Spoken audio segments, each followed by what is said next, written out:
connect with them also when they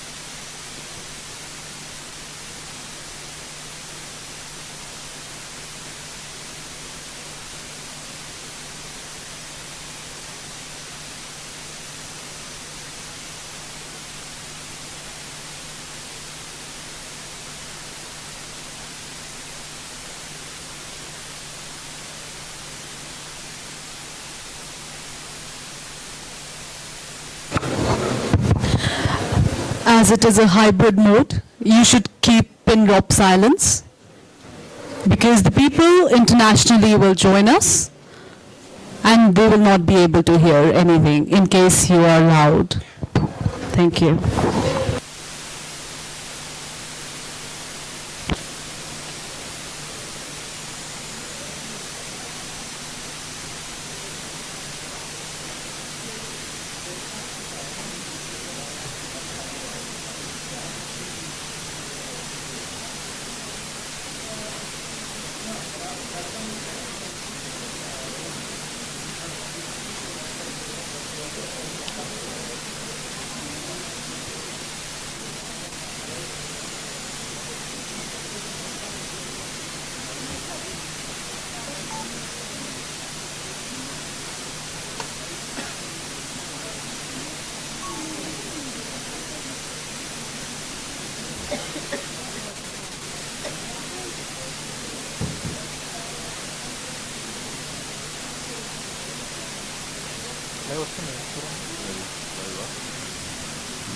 screen కావాలి.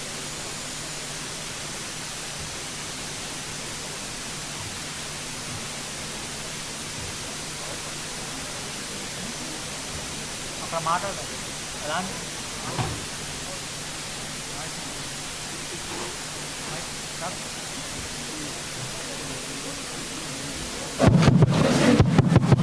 Hello hello noise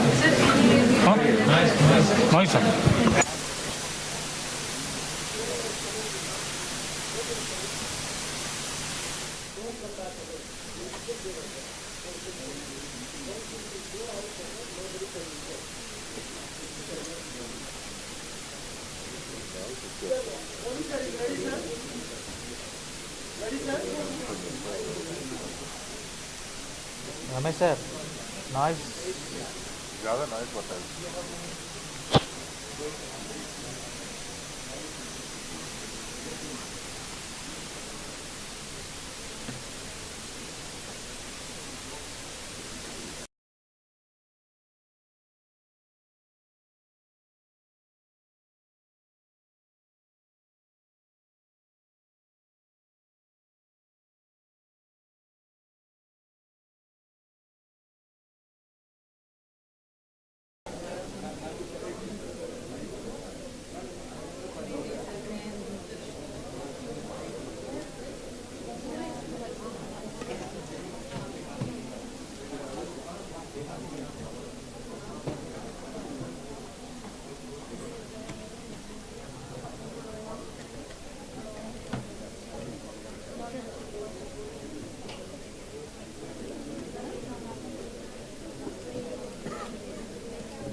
Thank you, Harshita and Vasudha.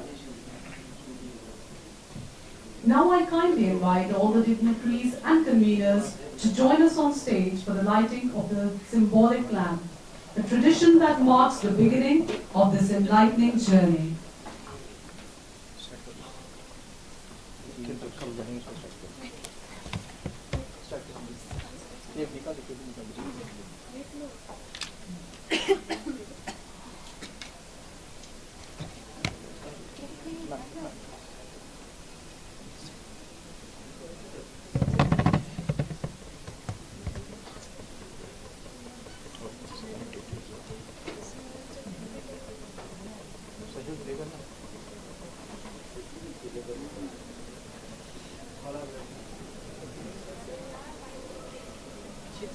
So Zoom connectivity is gone.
It is my honor to invite Dr. Tribhuraneni Jagaya, Academic Director of IIBS, to deliver the inaugural speech. Please welcome Dr. Jagaya.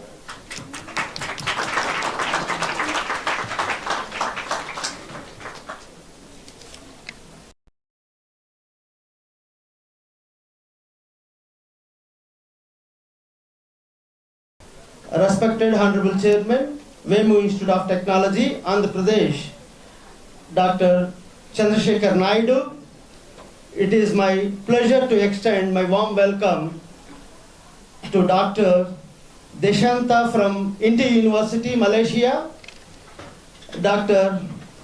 Berto Usman from University Bangalore, Indonesia, and also extend my warm welcome to delegates, faculty members, students, and invitees, participants, all of them, welcome to this program for Industry 5.0 contemporary issues in environment, social, governance, and net zero carbon.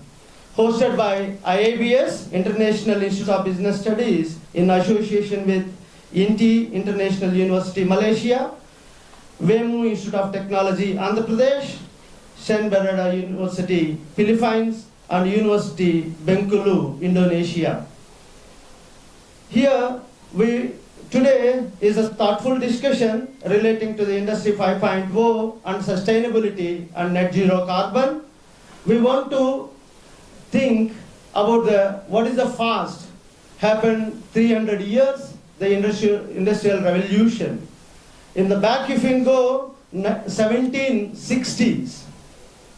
Before that, the economy is a rural economy, no urbanization, there is a very primitive urbanization. The Indian economy is a rural economy, global economy also is like that only.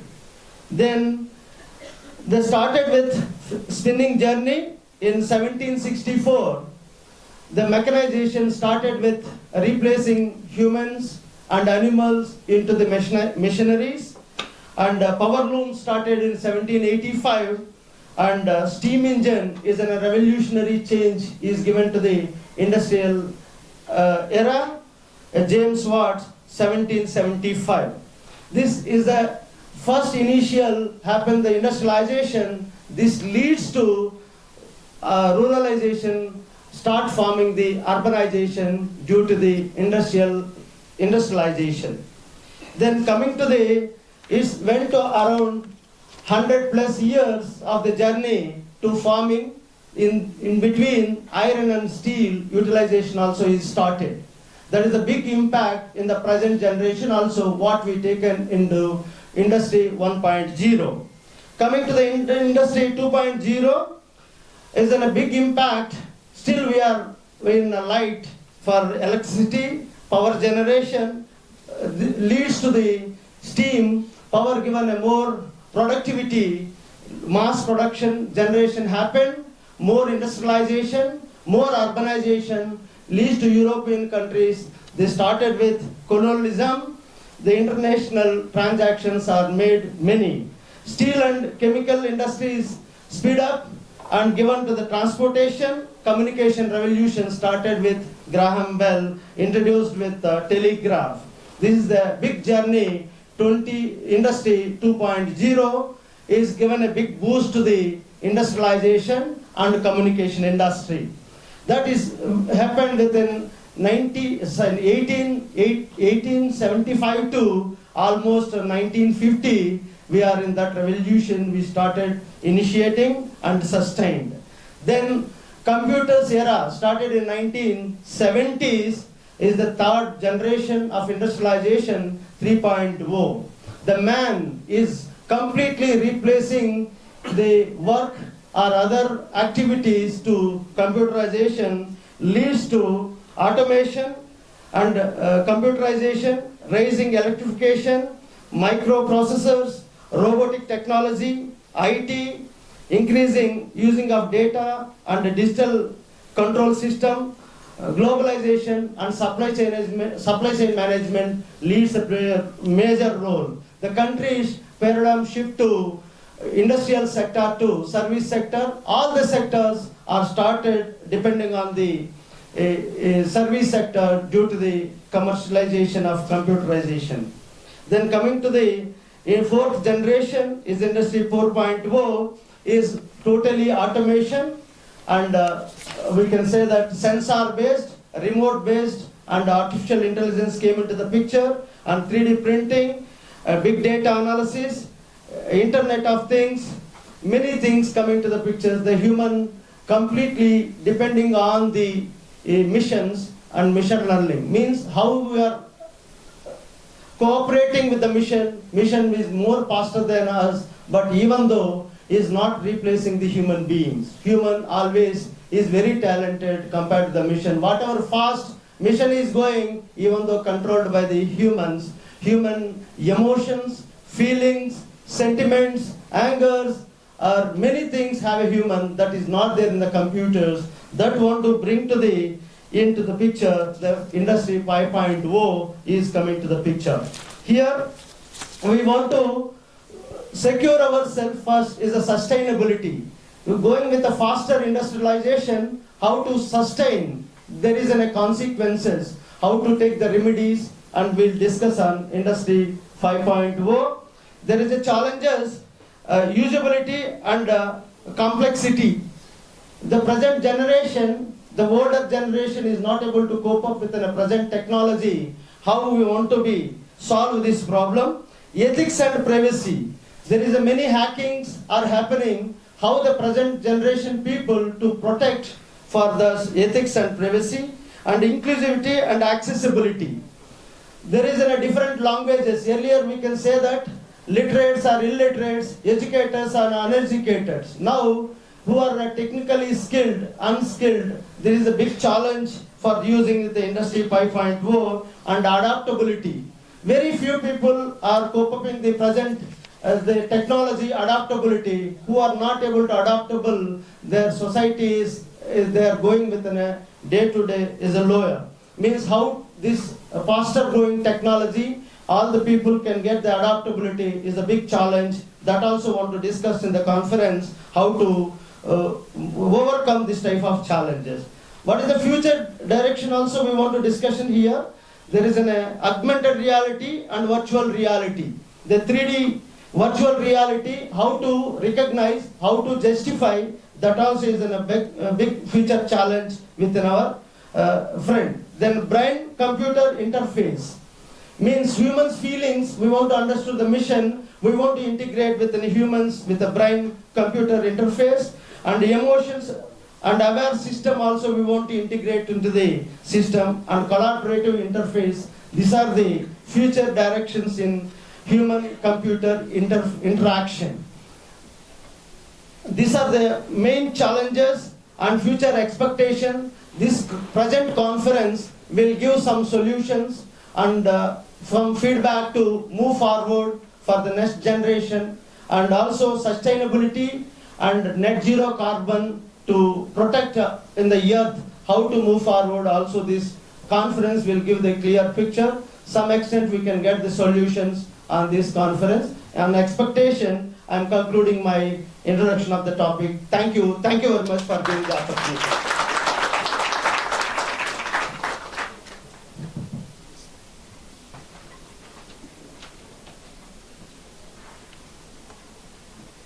Thank you, sir. Thank you for enlightening us. It is my pleasure to welcome Dr. Dishinta from INTI International University, Malaysia, as a keynote speaker who will join us through virtual mode. Over to you, Dr. Dishinta.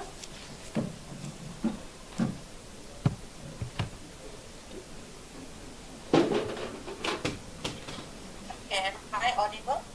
Just give me a second, ma'am. Just give me a second. Don't connect that. Now almost connect like these people are out. Yes, ma'am. You're audible now. Yes, ma'am. You're audible now. You can speak. Okay, right. Am I audible? Yes, ma'am. Yes, ma'am, you're Okay, audible. right. Thank you so much. Would like to share my screen. So first of all, I would like to gratitude. It is our honor to join today's conference in Bangalore. So I would like to send regards from myself, the listener, the faculty of data science and IT, on behalf of the faculty members of INTI International University in Malaysia. We would like to express our gratitude and also that we can collaborate together in this conference, and we hope in the future we are able to collaborate more with this collaborators. Ladies and gentlemen, I understand I have 10 minutes today to deliver the keynote speech for today, so I would like just to manage my time. Today I would like to share with you about the research at INTI International University at the Faculty of Data Science. We are more towards machine learning, but today I would like to combine both the machine learning from academic and industry perspective. So it is part of the INTI International University. Whatever research that we do at the university, we are aligned with the industry. So far we have more than 100 industry that we are collaborating with, and we take all the case study from the industry into our classroom. So one of the projects that we do at our faculty is the machine learning, whereby we combine both perspectives of academic and also industry.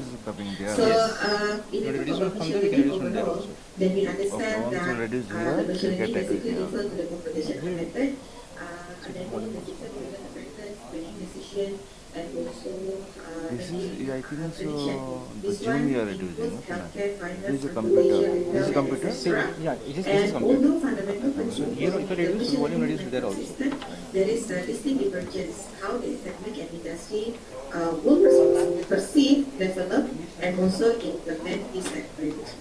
From the academic perspective, if we summarize, then usually what we focus in the academia is the research focus and also theoretical foundation, benchmarking and reproducibility, and also interdisciplinary exploration. So this is where the academic institution research lab frequently focus on ensuring that machine learning findings are reliable and also generalizable.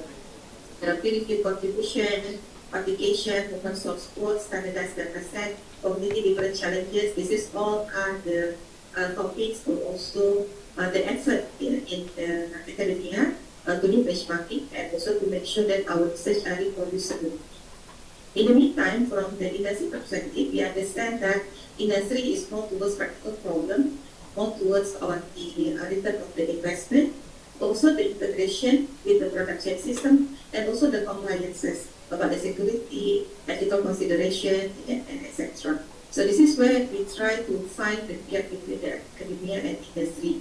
So how we are going to bridging the gap between academia and industry? We can do several efforts from the translational research. So it means that the academic breakthrough that we do at the university can be rapidly transitioned into industry application and also to accelerate the innovation pipeline. Besides that, we have also industrial data and scale. So this one actually to assess the vast amount of the real data and also large scale computational resources in industry. Then that involve academic research, work in practical manners. And also not to forget the community engagement and the shared tools. So this is where the both sector benefit from the open source platform. From the data set, they're able to share the community challenges and etc. So from this perspective, we have one research that currently we have done within 1 year, which is we have the topic is about the food selection and also grading system. We have completed the research together with industry. Also, this paper has been published in the Scopus and the Q2 journal. So basically, when we talk about the food selection and grading system, we talk about the overall ecosystem. Agriculture is important industry, contributes significantly to the country economic expansion, and this is where fruit and vegetable is one of the economic contributors. So when we talk about the quality, it is essential in the post-harvest treatment of the agricultural foods, whether the fresh state of corn, soybean grading are primary activities.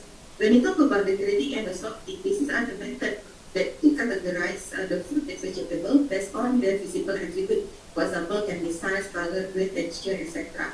When we are able to to do the automation for the sorting fruit and grading, this is where we are focusing on the quality. We make sure that the fruit and the fruit and the vegetables, if we are able to do fast sorting and also grading at this side, we can have more market growth, and we make sure that the product it is fastly can reach the customer in time with the fresh state. And the challenges, of course, we have highly labor-intensive, time-intensive natures. This is where intelligent food selection and grading integrate with the computer vision and also AI technology. So this is what it is looking for by industry. So they want to make the breakthrough as high as they can, but then the freshness of the fruit, the freshness of the vegetable are challenged. And we are here at the academia, we try to contribute into one of the process, which process that we can accelerate that so that we can help the industry to achieve their ROI better. So this is where I can share the slides with you because of the timing. So this is where I include some of the blogs, grading and so on. This is the literature review that we are referring to. And then what we are completing this project is the first stage. Or the second stage, we are trying to build a conveyor belt that carrying the fruits and vegetables so that it can be automatically sorted and graded. And of course, from the machine learning perspective,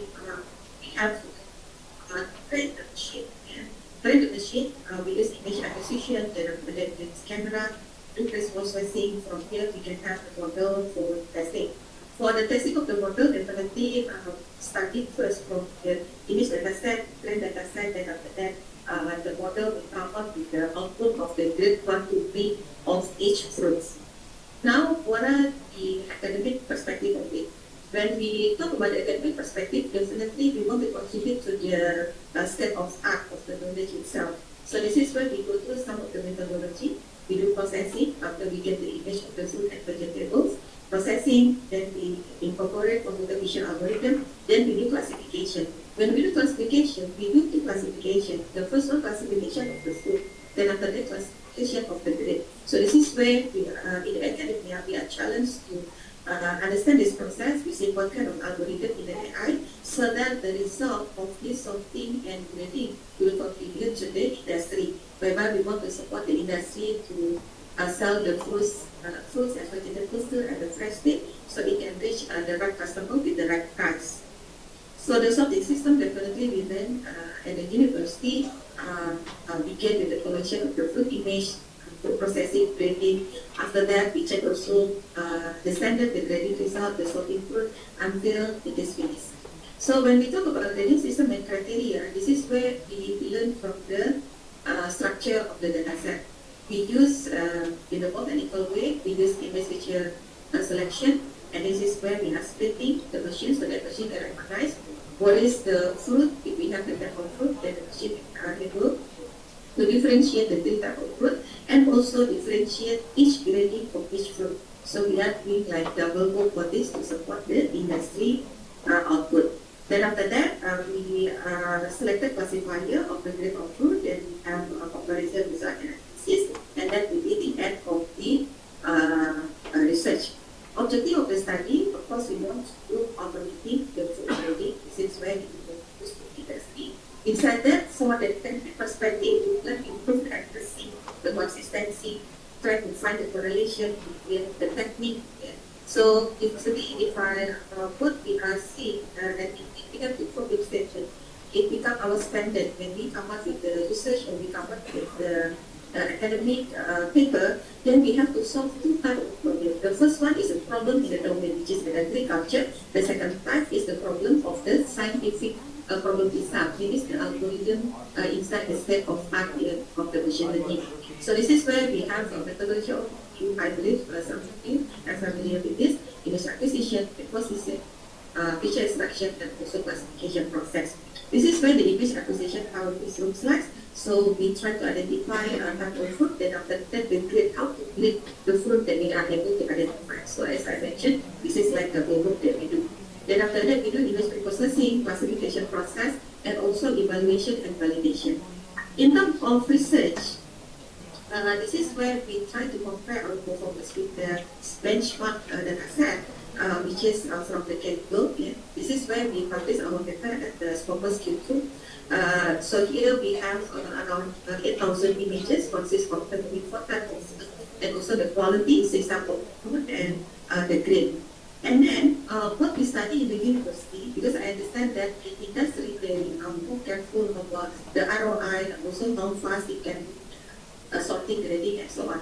But then for the industry, for the academia, we are focusing on the technique scientific problem. So this is where we try to solve scientific problem itself. What we are trying to solve is that we try to compare the current algorithm, the feature extraction algorithm that mostly used for the image processing. We try to see whether these four algorithms are actually good enough to process our data set. So using CNN, convolution number network, with number of filters, convolution of log, dropout layers, and also dense layer, then we have our result. So our result says that if we have feature extraction, yeah, so this is type of the feature extraction, we compare around 4 algorithms. This is RGB color, grayscale, mean pixel, and also edge pixel. Then you can see that if we use the right image feature extraction, then it contributes to the higher accuracy. So this is what we found in terms of the scientific problems in the machine learning. And then coefficient effective also it is calculated for each of the feature extraction. Yeah. And of course, we have some challenges. For example, we have the percent balance, competition when we are trying to capture the image and also competition content. The future direction, of course, can do a lot of things in terms of tools and sorting and grading. Possibility it can incorporate also the IoT integration, data optimization, and also advanced model for better. So basically, the conclusion will be more benefits for the automated grading system in the agriculture, and we hope by doing that we can compare. We can solve two problems in industry, how to make sure that the product reach the customer at the right time, and also the freshness of the fruit and vegetables still maintained to have more market value. And also on the scientific problem, we can contribute, we can propose what kind of technique that we want to convey the idea to the other researcher, so that the other researcher can duplicate our work and after that produce more research in the future. So I believe perhaps, I hope I do not exceed my time. Thank you so much for the opportunity. This is what I can share in our research, where we combine the academic perspective and also industry perspective in our project. Thank you so much for the opportunity.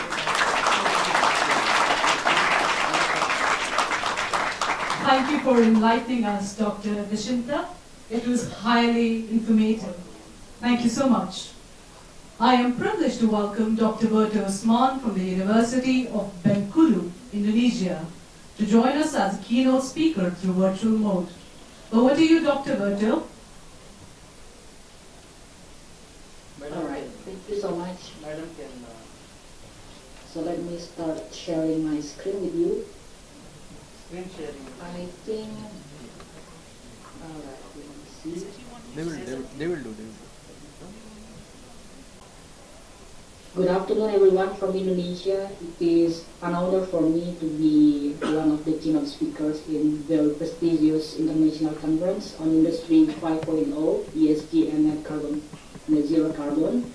And before we start, I would like to pass the greetings from the rector from my University of Bengkulu. So she did apologize because she was unable to attend as the keynote speaker, and of course the honorable dear professors, dear students, and also the invited attendees from the International Institute of Business Studies, Bangalore, India, also from INTI International University, Malaysia, from VUCA Institute of Technology, Tirupati, India, also from Sanbeda University of Philippines, and then from University of Bengkulu, Indonesia. In this very good opportunity,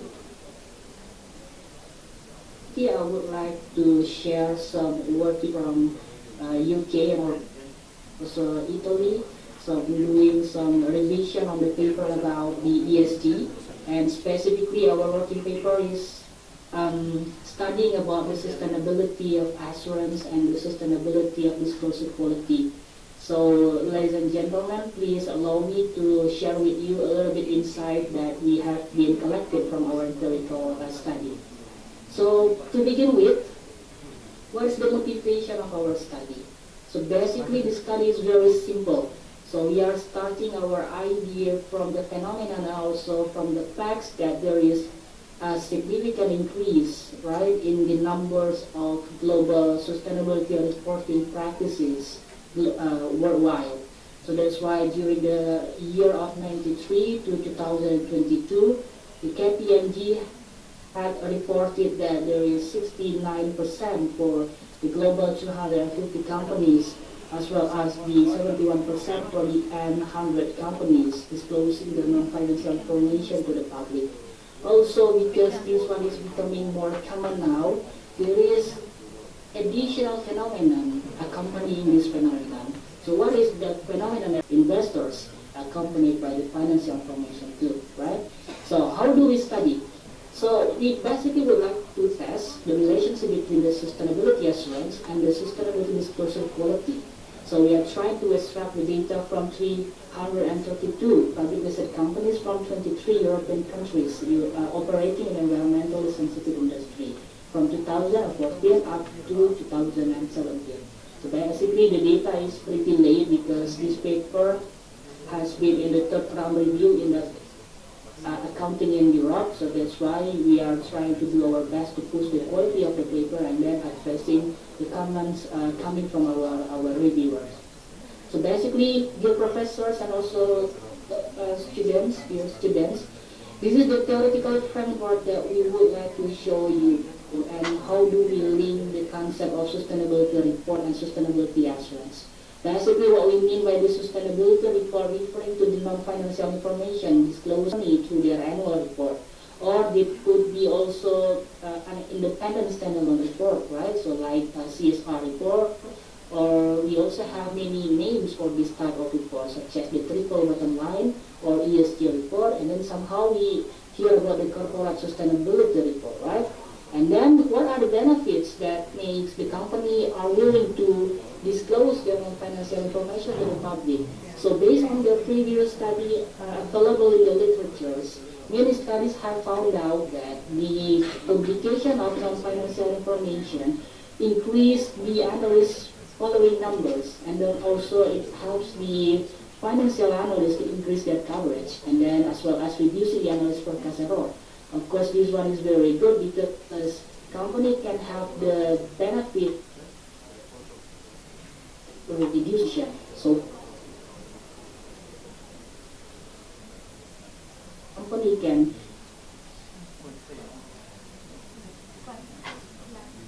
sell their stocks in the price premium, right? But the problem is there is a quick tip on the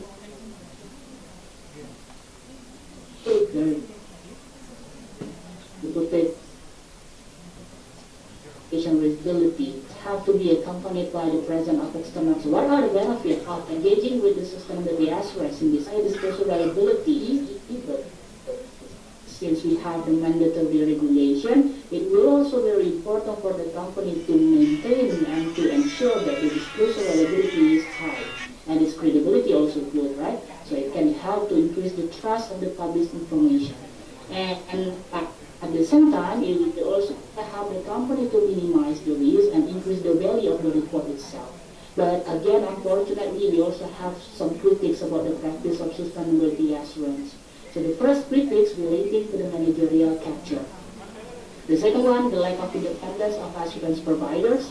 And then we have the lack of stakeholders engagement and the lack of specific criteria. Because if you would like to assess the overall content of information, it will be very, very expensive and it will be very time-consuming, right? So that's why sometimes the company decide to have the non-financial information only verified into some specific criteria. And then, just to show you the technical things that we have adopted in the model. So this is how we operationalize the concept of sustainability assurance and its relationship with the sustainability disclosure quality. So basically testing 4 types of hypotheses. The first one is we are testing whether the presence of the sustainability assurance itself has the relationship with the quality of the disclosure, and then whether the type of assurance provider is also related to the quality, and then the level of assurance we have been determined as 3 levels. The first level is limited, and then we have the reasonable, and then mixed level, and then we are testing whether the commitment have the assurance to the disclosure quality have provide us with some empirical insight on that.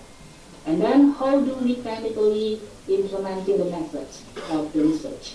So basically collect the data from the European samples, right? So we are taking all European public listed company from the environmentally sensitive industry. We pick 2014 up to 2017 because at the moment we already have the regulation released to the public. And then we are trying to collect all the disclosure media starting from the annual report and then from the standalone external report, right?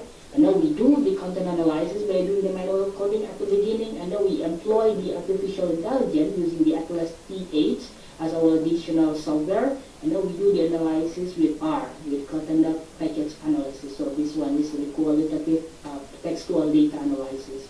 So just to make sure that our study is not there by the endogenous problem, we are trying to implement the Heckman 2-stage procedure. So at the beginning, in our regression analysis, we are trying to see the likelihood why the company would like to deal with the non-financial information in terms of this corporate social responsibility publication to the public. And then for the second stage, we are trying to see what are the attributes and the function of the quality of the report itself, right?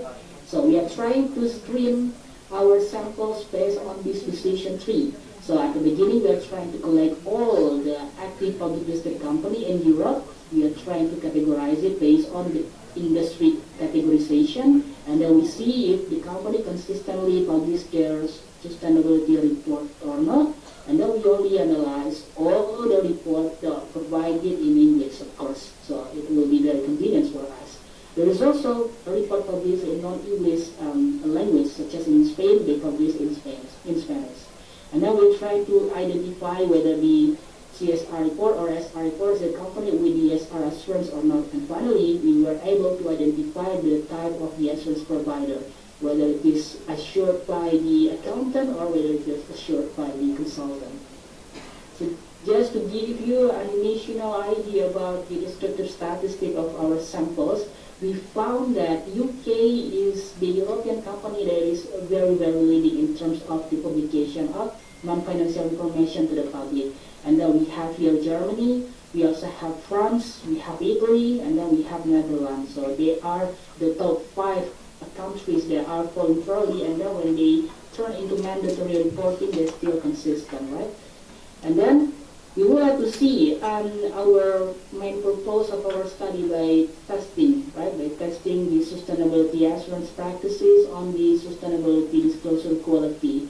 At the beginning, I already showed you about our research model, and we would like to know if the presence of the sustainability assurance might bring a positive relationship or not to the disclosure quality. So when we tested with our empirical data, it indicated a significant relationship and positive, right? And then whether the type of assurance provider, whether it is accountant or it is consultant, it is also good and it is positively, significantly related to our disclosure quality. And then in terms of the level of assurance, all the limited assurance that show us positive relationship with the disclosure quality. Why not reasonable and why not the mixed level of assurance? Because in Europe, the practice of external verification on non-financial information is very expensive. So that's why our data is mostly dominated by those companies with limited engagement, right? And then for the commitment to the assurance, we found that the assurance persistency brings positive relationship with the disclosure quality. So it means that the more company engage with the assurance practice over the year, it will also help the company to increase the quality of their reporting standard. And then it will also be very beneficial for the financial analysts because they can get more information from that reports, right? And just to make sure that our study is robust, we are trying to perform the propensity score matching by categorizing the sample from full sample to the PSM sample. And then we find pretty consistent result, and then the result is pretty similar, right? So the presence of assurance itself indicating important and positive significant correlation relationship with our sustainability disclosure quality. And then how do we conclude this study?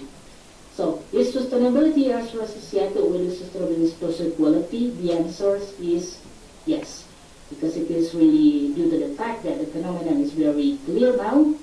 The mandatory regulation is also being announced not only in Europe now, but also in many other countries like in the US, in Asia. Even in Indonesia, we already performed the mandatory regulation of non-financial disclosure information to the public in 2019. And then we know that the presence of assurance can help to maintain the quality and can help to maintain the reliability of the presence of the non-financial information itself to the public, right? And then what we found in terms of the provider of the assurance services. So if we see that there is no problem about the type of the assurance provider, right? The association of consultancy firm as one of the assurance provider is stronger than the association of accountancy firm, but it's still positive and significant. And we found that the limited level of assurance engagement is positively associated with the sustainability disclosure quality. So when we see to the commitment to the assurance, only quality assurance consistency does matter for the continuous improvement in the sustainable disposal quality. And now what we can wrap out from this conclusion, because we have seen that the phenomenon is very clear now, and so we have to know that the company cannot just simply operating by what they are preparing to now, right? Because they normally very profit oriented, but they have to think about the sustainability. And then how do they responsibly show to the public that they are responsible in their operational activities through the publication of non-financial information itself, so that the stakeholders can easily identify whether they engage with full commitment or not with the sustainability of the environment, social, or the governance, right?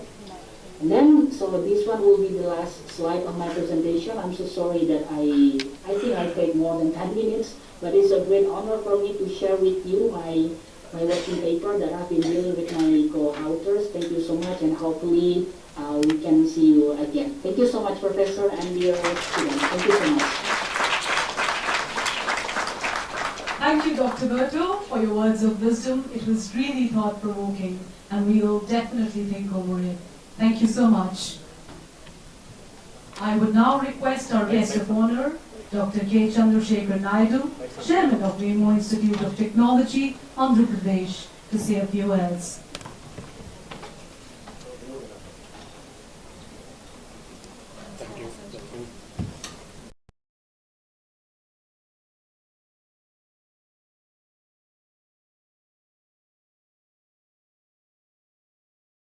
Chairman, IIBS.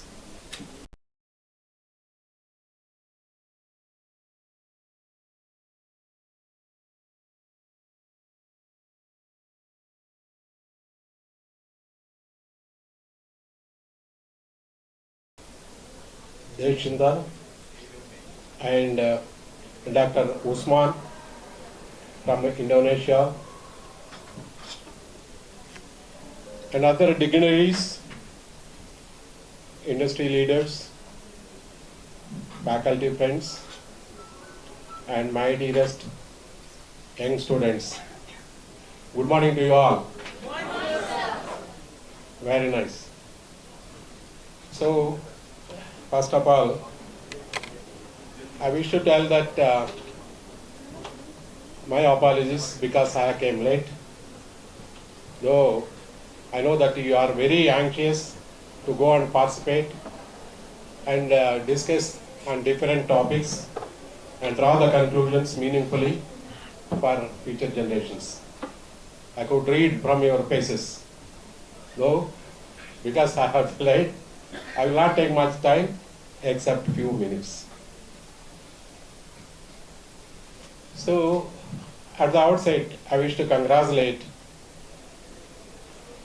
the IIBS and other universities and also organizers of the international conference that you have designed, planned, and are conducting in a nice and grand manner. Really wonderful. Also, the topic that you have chosen, Industry 5.0, contemporary issues on environment, social governance, and also net zero carbon emittance. Really wonderful. These issues are very important, but it looks little ambient, little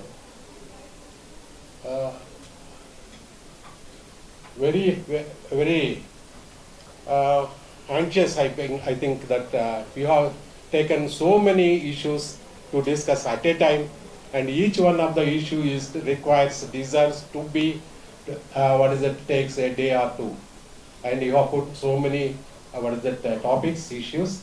Anyhow, that shows that the commitment that your mind towards the problems. Coming to the issue, this topic, environment, social governance, and also pollution, climate, everything, always claim that that is the science and technology issues, right? And politicians thought of that is their issue, and government issue, government officers feel that it is their issue and they are the pioneers, they are the right people to control all these issues. And also even the industry people will feel that it is the problem up there. Whatever it is, the industries people or government people or science industry, or now I am seeing that it is the problem of the management, right?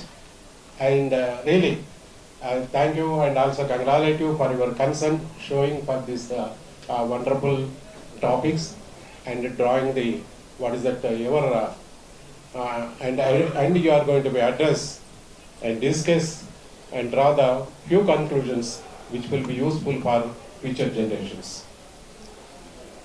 Everybody might be knowing that Paris Accord agreement, which was taken up in 2015.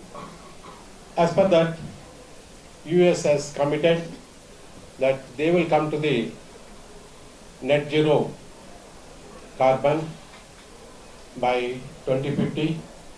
In Russia, Japan, they stated that they will come by 2060, and India, they stated that they will come by 2070. So I doubted whether the India will come to reach by that time and they achieve its goal by that time. So whatever the measures that they are taking, what are the governance that they are imposing on the different industries and all, and it is not that alarming, and still it is very doubtful to reach that place.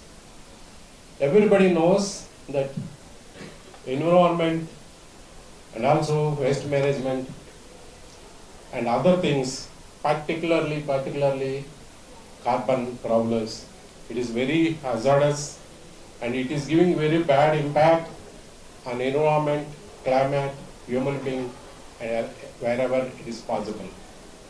So it is very, very important topic, and it needs to be discussed and also draw the conclusions that are definitely useful for future. So I will come to one small point. How many people are we aware of these things? We always talk about and use these very smart words always. Wherever we go, conferences and also workshops and also in academia, in newspaper, everywhere. These are very smart words, no doubt. Everybody is using. And at any time, have you followed certain things? So while you are going, very, very smaller things, day-to-day activities, while you are going, having your chocolate and just to throw it away, the wrapper. Same way, biscuit also, right? Even carry bags, you are going to the shopping malls, taking your whatever these things that you are taking and using it, simply throwing on the roadside. If even we are very tempted to throw out the garbage in the next house also, right? This is a common occurrence that we are seeing here and there. And how many people are committed to do it? And I wanted to have a question to you all. How many you people have planted few plants which helps for the nature? Thank you. You are really wonderful. Sir, we had IIBS had this. Okay, that may be the institution, because the institution has asked you to do it, you are done, right? Very fine. Anyhow, whether it is institution is asked or you yourself do it, but you have done some certain, useful thing. And so there are 6 countries already they have come to the net zero carbon. Really wonderful. The only one aspect, they have achieved it. What is the one aspect is afforestation. Only one aspect, without much investment. So developing countries always demanding for the more money to convert the, carbon and also coal and other fuel using industries to convert into the, what is the renewable energy industries. Always don't have money. And money also plays very role in this aspect, no doubt about this. Also, I will come to this point regarding the money point. Everybody, we are very much fond of money. Everybody loves money. We will give the more importance what normally it deserves to be. Is it not? So everybody who is not loving money, everybody loving money. But we are loving more than what it really deserves, no doubt. And that is not correct also. And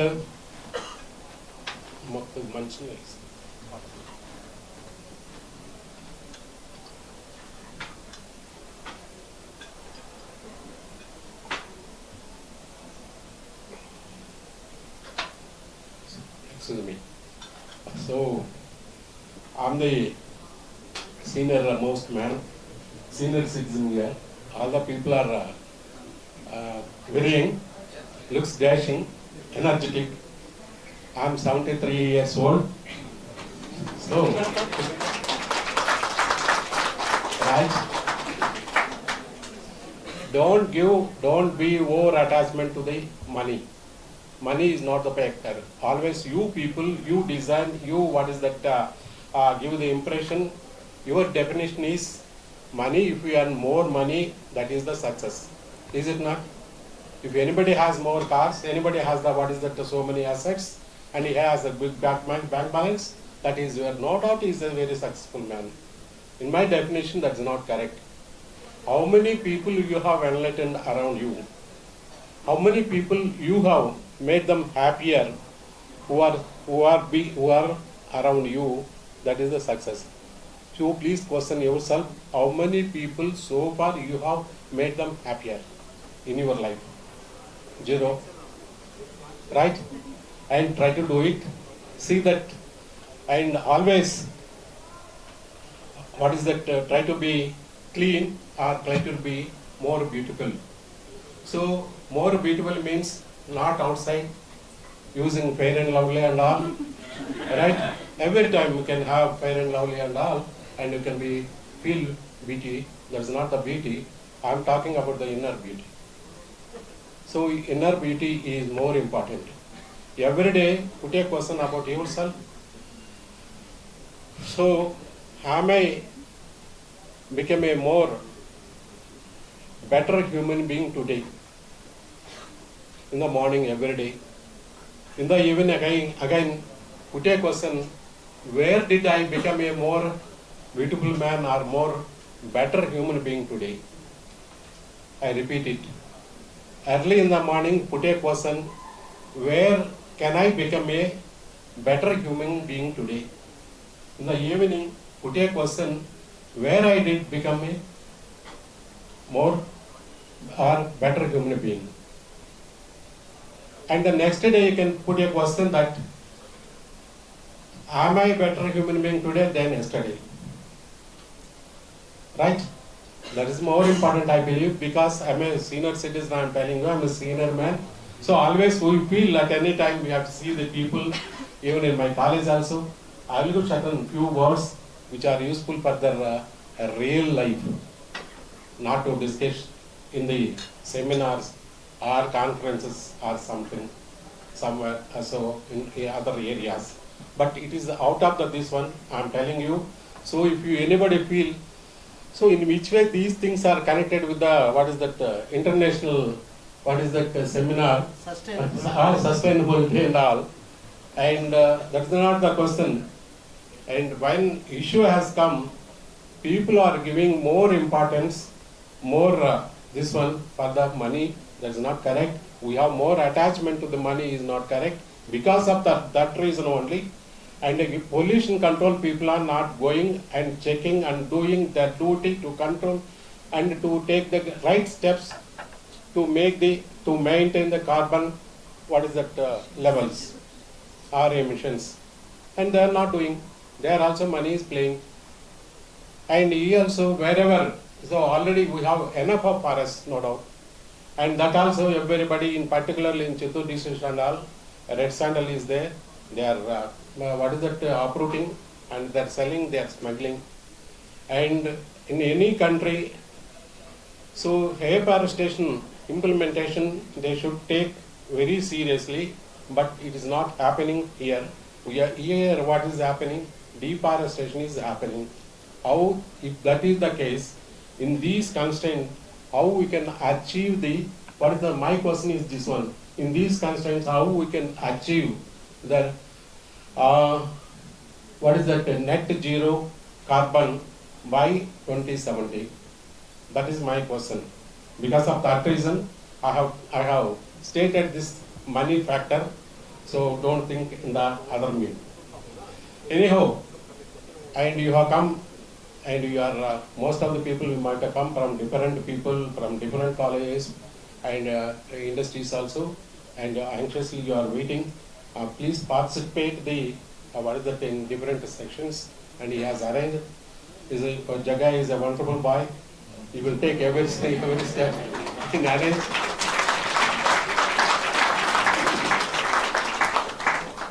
Very, very energetic. I know him from the past 30-35 years, and every time he always be energetic, and really, my due appreciation to him being a principal of IIBS.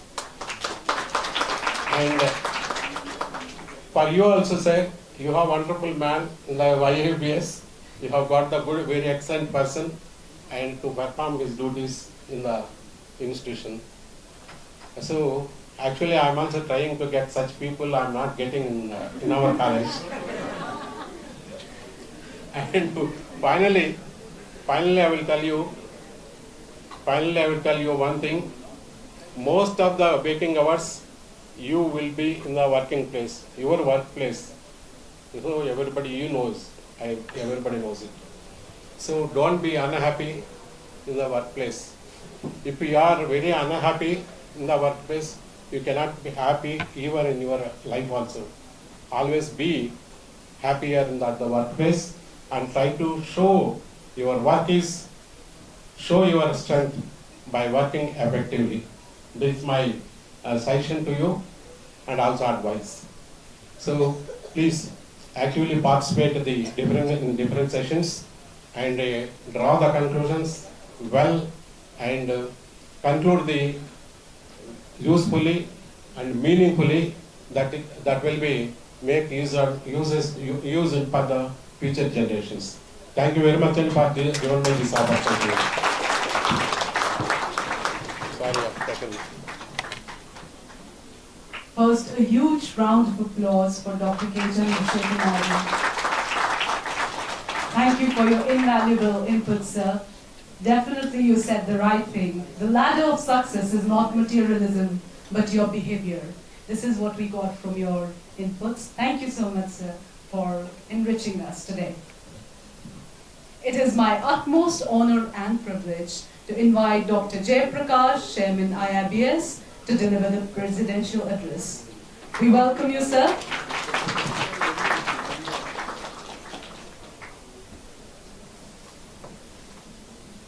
Good morning, Bangalore.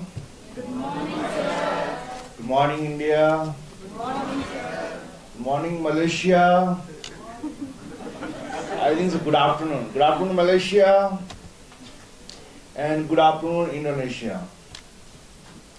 First of all, I would like to welcome all delegates from different parts of Bangalore and India and different countries. The respected Dr. Chandrasekhar Naidu sir, the guest of today's program, Dr.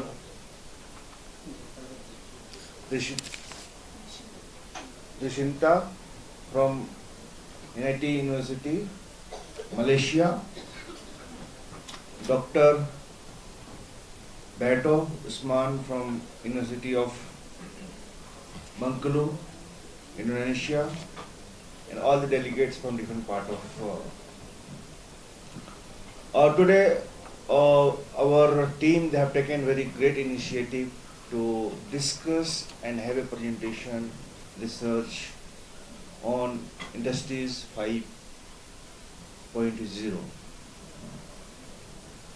Once we see that, we feel that it is a very big topic. We have taken many topics, but if you conclude Industries 5.0, it's cover everything. It's cover sustainability, net zero carbon, and social aspect. Just now, Dr.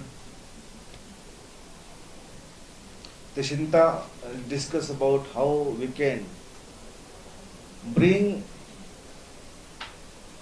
agriculture as a most performing economy for any country. And same way Dr. Berto has discussed about how we need the accountant and consultant to control the sustainability and environment. Even we as IIBS, we are a B school. We are not an industries, but we practice Industry 5.0. That's why just when Dr.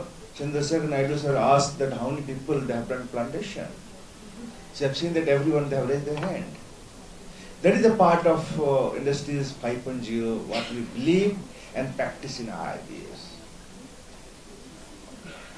When we discussed just now, our Dr. Jagia sir has discussed about Industries 1.0.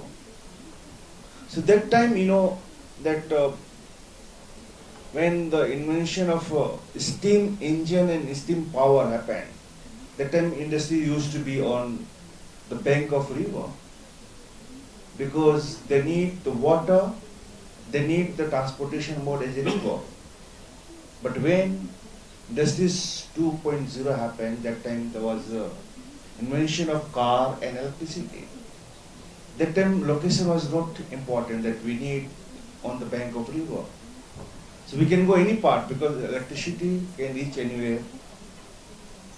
And even the vehicles and car can help for supply chain.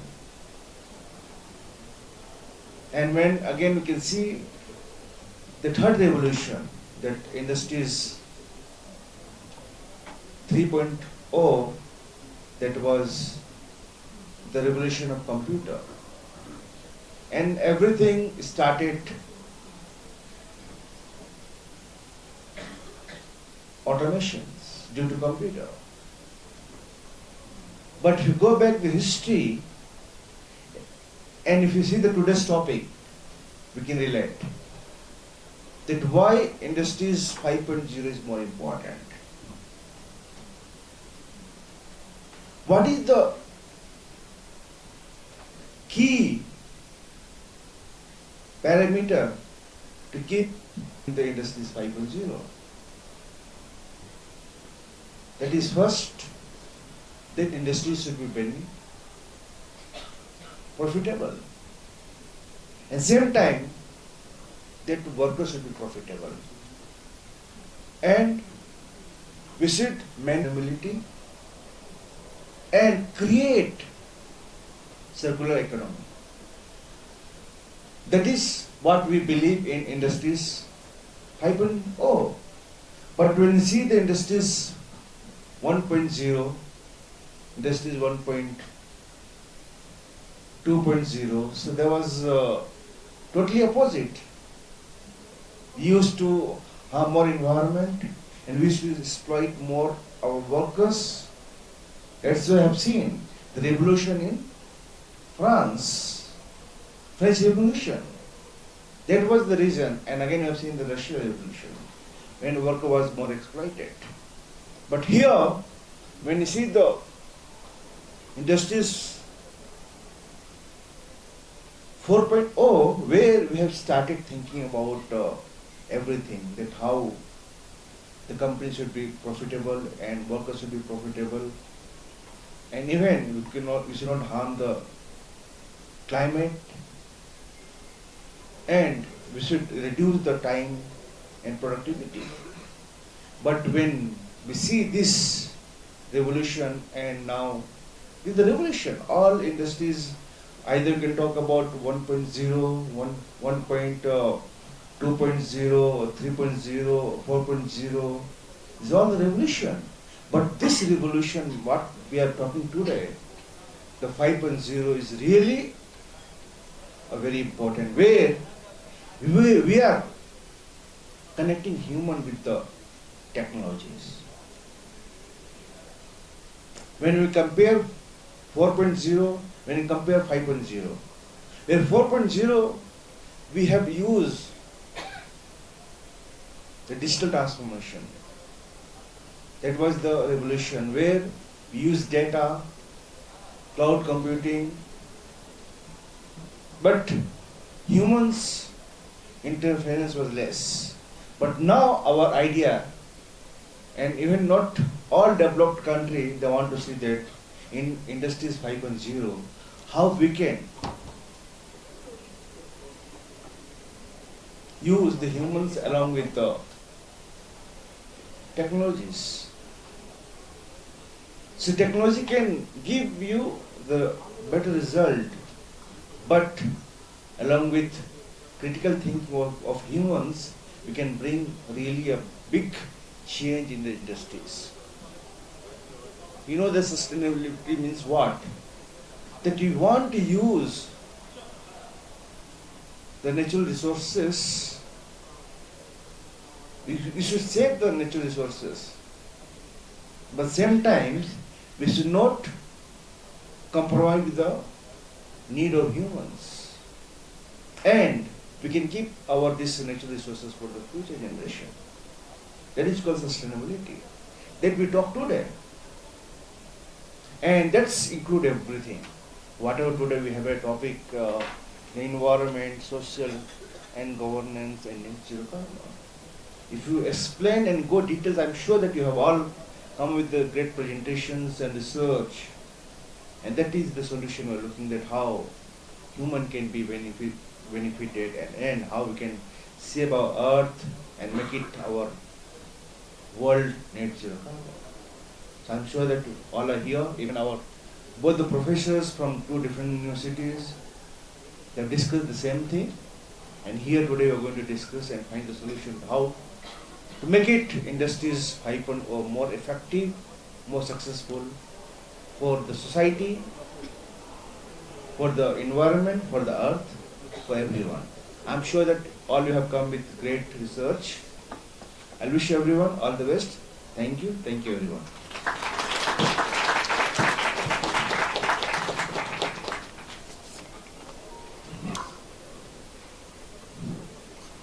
Thank you, sir, for your inspiring and visionary words. Not only words, but your actions have spoken volumes. You've been a pioneer of afforestation in Bangalore, and definitely your entire gist of this speech was growth and sustainability go hand in hand. Thank you, sir. I now request Dr. Tripuraneni Jagaya, Academic Director of IIBS, to felicitate Dr. K. Chandrasekhar Naidu, Chairman of VEMU Institute of Technology, Chittor, Andhra Pradesh. Please put your hands together.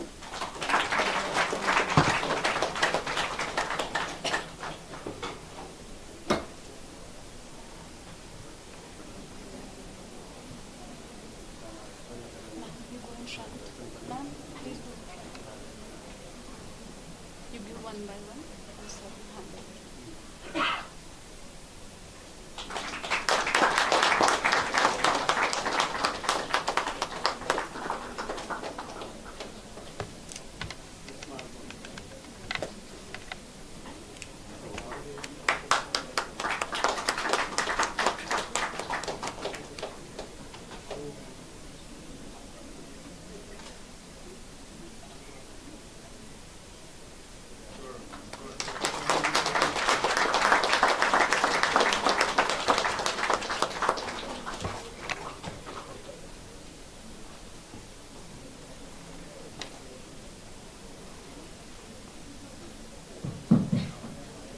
I now request Dr. Tripuraneni Jagaya, sir, to facilitate our Chairman, Dr. Jayaprakash sir.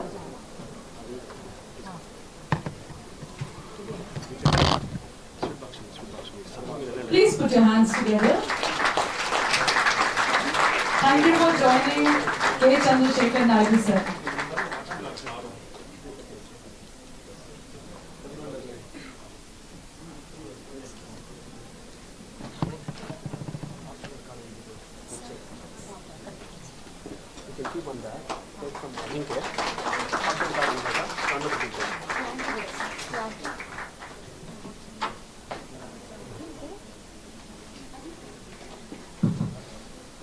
I'll remind you, our international guests are still with us.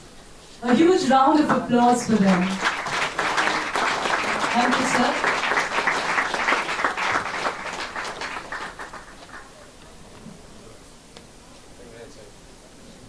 Thank you, Dr. Naidu. Thank you, Dr. Javed.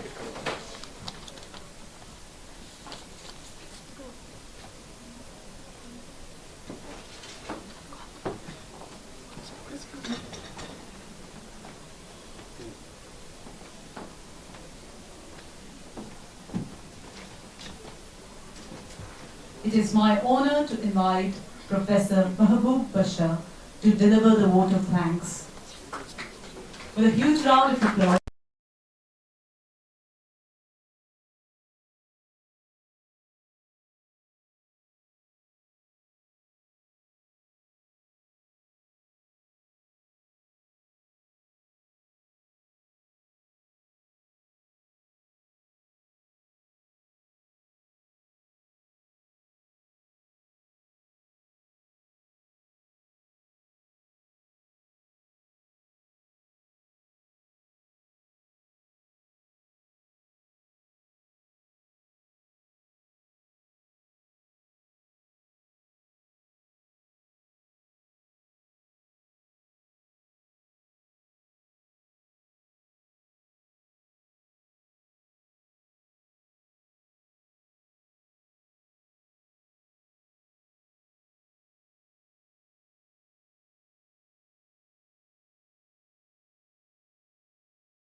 An exceptional panel of experts. So we'll be discussing everything from AI impact on job markets and its role in addressing global challenges. So I request Mr. Pavitran Ayala, Head of Digital IT Service Business and the CIO at Udinga Technologies. Mr. Ayala has been leading innovation in the IT sector and we are excited to have him here. So we welcome you onto the stage. So I request the team of stage committee of IIBS to give a sampling and invite Mr. Ayala for the discussion. So we welcome you, sir.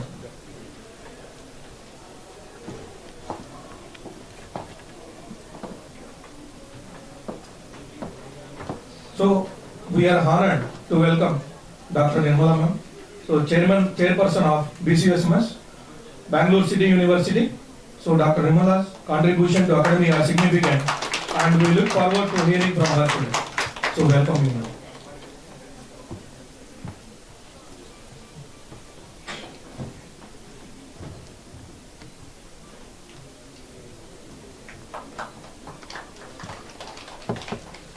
And also we have Mr. Abu Bakr Siddiqui, Regional Head and DGM at Apollo Hospitals. So his leadership in healthcare is truly inspiring and we are grateful to have him here now online. So we welcome you, sir, for the session. So I encourage everyone in the audience to actively engage in the conversation. So we'll be giving the time in the end of the session for question and answers. And we want your thoughts and questions to be part of this discussion. So let's start the discussion. So first, we'll be starting the discussion with Pavitran sir. Sir, as AI technology evolves, how do you see the balance between AI replacing human jobs and creating new roles? Where should we draw the line between human and mission contributions? One more mic.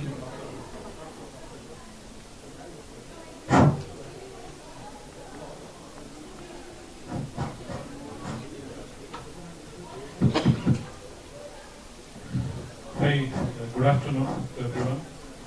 Thanks for having me here. Maybe I'll take a step back and talk about Industry 4.0 before I answer the question. So Industry 4.0 industrialization is a transformation from steam engine or steam motors to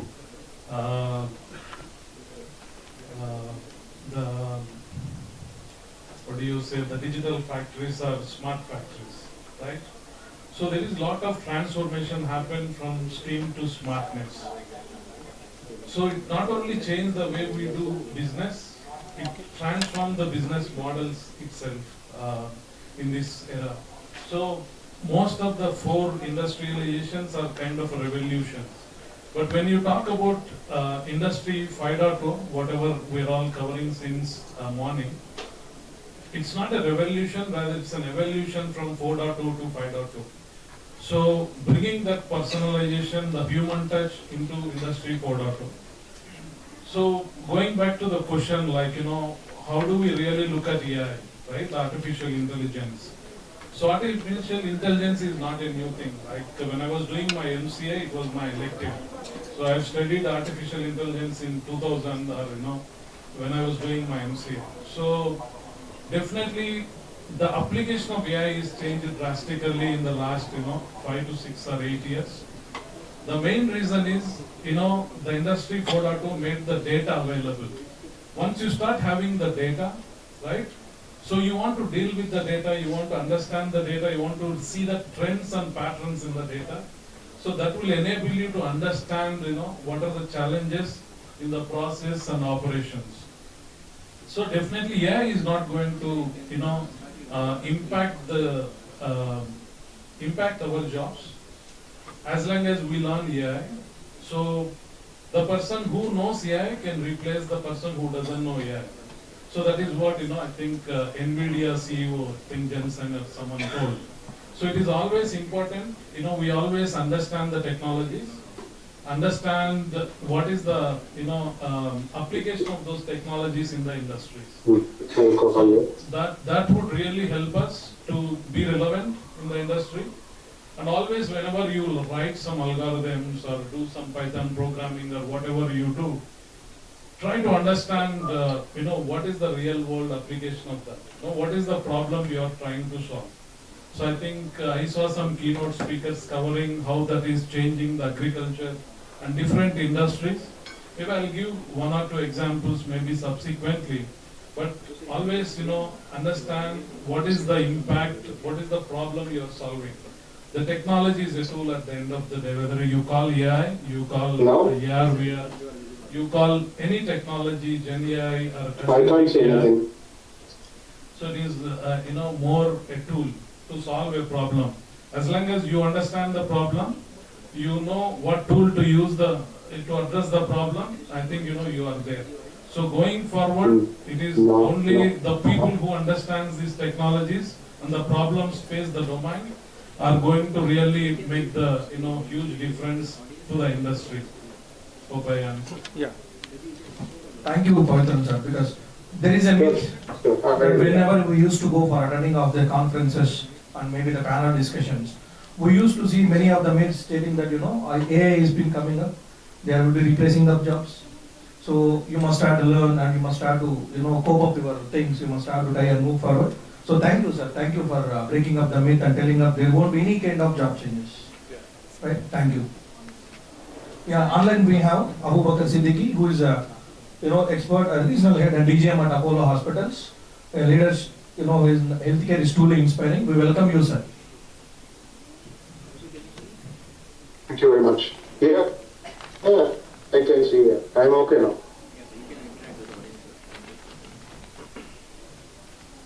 Right, so next we'll be having up Dr. Nirmala Madam, who is the chairperson from BCMS. So, Madam, for you, in what ways we can AI reshape the education? Are there any potential drawbacks such as exacerbating inequality, and how can we try to mitigate them? So, as I listen to the panel experts here, he's talking about how the replacement or the revolution is taken place from industry 1.0 to 4.0. So now, if you are listening to this, I would like to say about that the impact of the AI connecting with our education. I think recently you maybe heard or you read in a newspaper, one of the robo is introduced in the Kerala school. Actually, it's a very good move for introducing the robots in the classrooms, or it may be in any other platform. But ultimately, robots is not studying the virtualness, connecting with your gesture of the face or your feelings or emotions. In a classroom, being a faculty, when you are standing in front of the students, I cannot teach simply whatever I learned or whatever I understood about the topic. I should see the faces of the students, understand whether they are catching me or they can able to understand what I am delivering to them or not. That matters a lot for the teacher here. So here in the industry 4.0, we are talking about more about the advanced technology of your artificial intelligence, or it may be cloud computing, or it may be machine learning, or robotics, or automation, and all those things.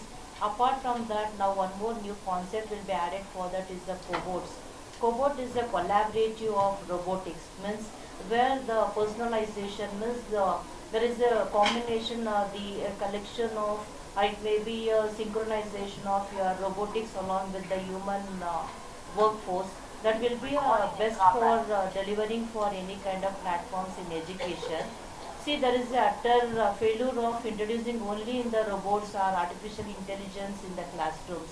If you have a combination of both, that is the personalization connecting with your automation or the technology, that will be well received in the classrooms. So I can say that there is no any kind of fear in the mindset of the people that once artificial intelligence is introduced, the job will be reducing, or it may be a layoff, it may be reduction in the workload of the faculty in the teaching. It is not possible at all, because the people who are more skilled, always there is opportunity for them. Underskilled or it may be a low skilled people, they may have chances of failure or challenges will be there for them. But always we are looking for the more value addition with the higher skills. So there is a more highly positively for enhancement of the job opportunities in the market. I can see. I want the video. Maybe any other connecting with the education field. Yeah. So the cohorts Yeah, is a yeah, combination of both. So either they say there should be a human along with your technology, then we can see the success of your education. Without technology also nowadays education is not possible, because we need to drive and we need to educate our students connecting with the present scenario in the market. So we need to update them with the requirement. When you're not updating the students, then there will be an outdated. For that, first we need to update for ourselves. That is possible only with the technology. So we cannot ignore the technology, and we cannot even ignore the workforce. So both are very essential. That is what Industry 5.0 is talking about. That is a collaborative work of both workforce, that is a human and as well as the machine is a mandatory for the next the situation or the next generation of the people. There is no any kind of the issues connecting with the failure, or it may be reduction in the job. So there is a more possibilities are there. Positively we have to think about that. There is a more openings if you are really highly skilled connecting with your the field of work. Right, so it's very good to listen as Madam started summarizing up, what is educational that industry is where we have been seeing of the transformation, and also as rightly Madam has mentioned about the cohorts, right, where we can see how the students has been using up. So how the student has to take up the additional add-on courses as per the requirement of the industry, and we can see ChatGPT has been become most popular, right? Most of the scholars now we can see in many of the universities. So, they have been using up this as a tool for generating of more methodologies and all these things. So, somehow we have, from the educational field, we have some sort of decision that, when we are using up the ChatGPT, so our creativity and intelligence starts decreasing. Right? When Google came, we started thinking of, Google starts showing up the path. Slowly, now we can see, recently I have been seeing one student where we went for some discussions. So student has directly sending up one mathematical notation into the Google, and they started asking him to generate the outcome. So he's very good at mathematics, but instead of that using his brain, he started using up, the ChatGPT and also the Google to generate, the Google Math. So thank you, madam, for telling up. And next, Abu Bakar Siddiqui sir, are you there? Sir, my question to you. So with AI increasing influence in areas... Yes. Yeah. So with AI is increasing influence in areas like... So with AI is increasing influence in areas like healthcare. So what ethical consideration should we prioritize to ensure fairness, transparency and accountability? So basically you are from healthcare sector. So can you try to tell us what will be the transparency, sir? So transparency would be like, your selection of patients, whether the surgeries are indicative or not. For example, nowadays, if you look at, like most of the surgeries are done by, robotic assisted. And in terms of cancer care, we have something called as precision oncology, which, AI integration softwares are, helping us, developing better outcomes, delivering greater output, and good clinical outcomes. Governance and ethicals, and all, it depends on the doctors. And there is an ethical committee in all the hospitals. We run tumor boards. We have a DMS officers, like all protocols are run through them. Of course, nowadays, the complete, the industry, it is the revolutionizing. So, for me, the AI is the intelligent agent which helps you, delivering the better output. So that's how it is. But as far as concerned with the ESG environment, considering all the factors like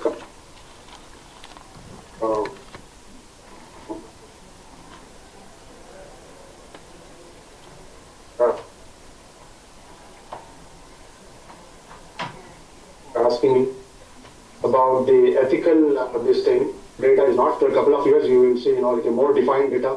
We'll be having it, to build on these protocols.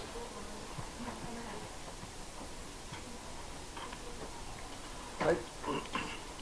So next, moving on to this. So yesterday we have been, I think many of you are aware, in Tokyo we have been seen, the AI summit was been happened from last 3-4 days. It's been happening up. So we can see many of the technologies has been innovated over there. So many products has been displayed over there. Surprisingly, I have seen one product where I have seen one person from Tokyo has been presented human washing machine. So where the human can try to go there, he can try to sleep over there. The bed, nice bed has been designed. He can sleep over there and he can try to, what you can say, the machine can diagnose. So what is the total health? So where he must have to go for regeneration.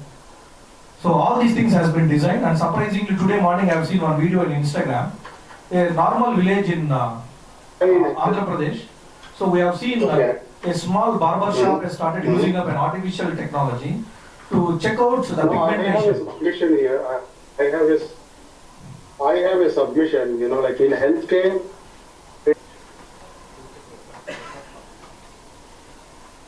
Right, so I have seen where the guy has been started telling up the person who went there for services.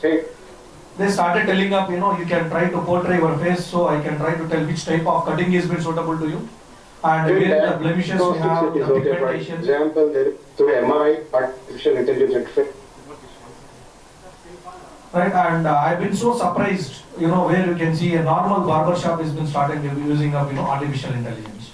So Pravitan sir, do you think the pace of which AI and other technologies are advancing is sustainable?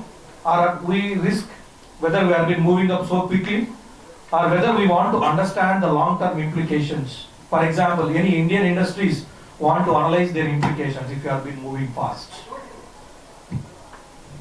Before I answer again, right, regarding the ChatGPT, I just wanted to share my experience, right?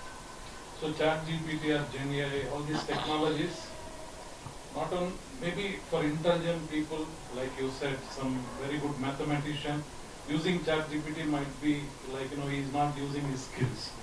But an average guy like me, for me it's a skill equalizer, right? Assume, I studied throughout Telugu medium. I wanted to write good emails, right? I cannot write it today, maybe during my days. But today, ChatGPT helps me when I put my mail and say refine English. It will make it beautiful, it will compose a beautiful email. So it is helping many of the individuals as a skill equalizer, right? So you see that democratization of technology, taking up that, people like me, are below average to the level where I can be more, productive. So productivity is very good. But as you rightly said, definitely there are adverse impacts. And also, like, people are talking about AI has failed Moore's law. So Moore's law, I think, says, every 18 months or 2 years, it, doubles the kind of data we generate. But today at the pace we are going, the data we are generating is, doubling maybe in couple of months or 2 months or 3 months. It's all because of the technology. So how we are going to use the data? Definitely we need AI. For example, I heard, my co-panelists talking about the technology in healthcare, right? For example, if you see Corona, so generally any medicine, any vaccination, the industry standard is 12 years. So any organization like Pfizer, innovators like Pfizer, AstraZeneca has to spend 10 years to find one therapy treatment, and they have to spend billions, and the success rate is only 85%. Sorry, places. So how do we address that? So we need to have a strong guardrails in the society, in the institutions, so that no one misuse this technology to create a negative impact in the society. Otherwise, AI is going to transform everyone's life, and we all need to learn irrespective of the roles we are doing today. Sir, as you rightly mentioned about, we must have to, guardrails, or we can see how we have been transforming, and we must help for, doubling up, and how the education system should adopt this changing landscape. When technology is advancing, the students need to be updated pertaining to the technology. For example, if you talk about the research, so in the research there are n number of softwares are available for your research pertaining to your ERP or SPSS or advanced of so and so. So you have to choose where you are exactly looking into your research, in what way you are moderate for yourself pertaining to your research work. So you should narrow down about your work pertaining to your research, but broadly you have to learn about all the skills which is available to frame, to moderate your research beautifully. So here, moreover, I can say that this Industry 5.0 is more talking about your the flexibility aspect, and as well as sustainability, and connecting with your education. I can also say that the customization. The customization also is a matter here in the education. So simply we cannot learn whatever is available. So we should select, we have to pick up what is required for our work. So based upon that, we have to learn the advanced technology, and you should not leave your values or the things as I can say that inbuilt with you pertaining to your the behavior or the perception or the values. That is also matters here. Along with that, we should update connecting with the technology for the education. So when Boss, my network is very strong. I'm sitting in the office. You connected me through your hotspot. Somebody's hotspot is connected in your system. So we need to connect with our technology for the education wherever there is a requirement, and we have to pick up from the, for example, if you talk about the chat GPT. So there are the advantages also there in the chat GPT, and as well as the disadvantages. So we have to see which is favorable for you, which is helpful for you, which is makes you as a dynamism and the dynamic. In such a way, we have to learn about the technology. We have to connect it.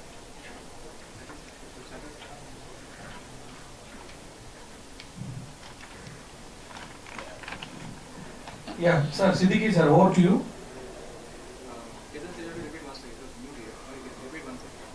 Yeah, Siddiqui sir, you can continue with this transparency, sir. You are about to say some transparency regarding this healthcare. Just hold on, please give me a moment.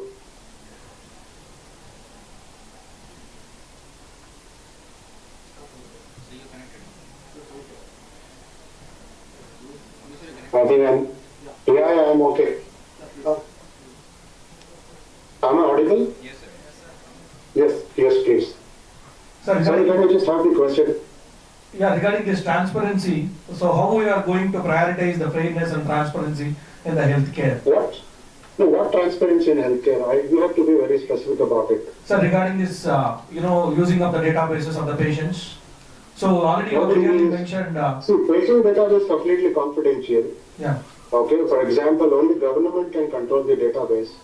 We Apollo hospitals, we maintain it, irrespective of any of the groups. You go to Manipal, it is very confidential. Forte is very confidential.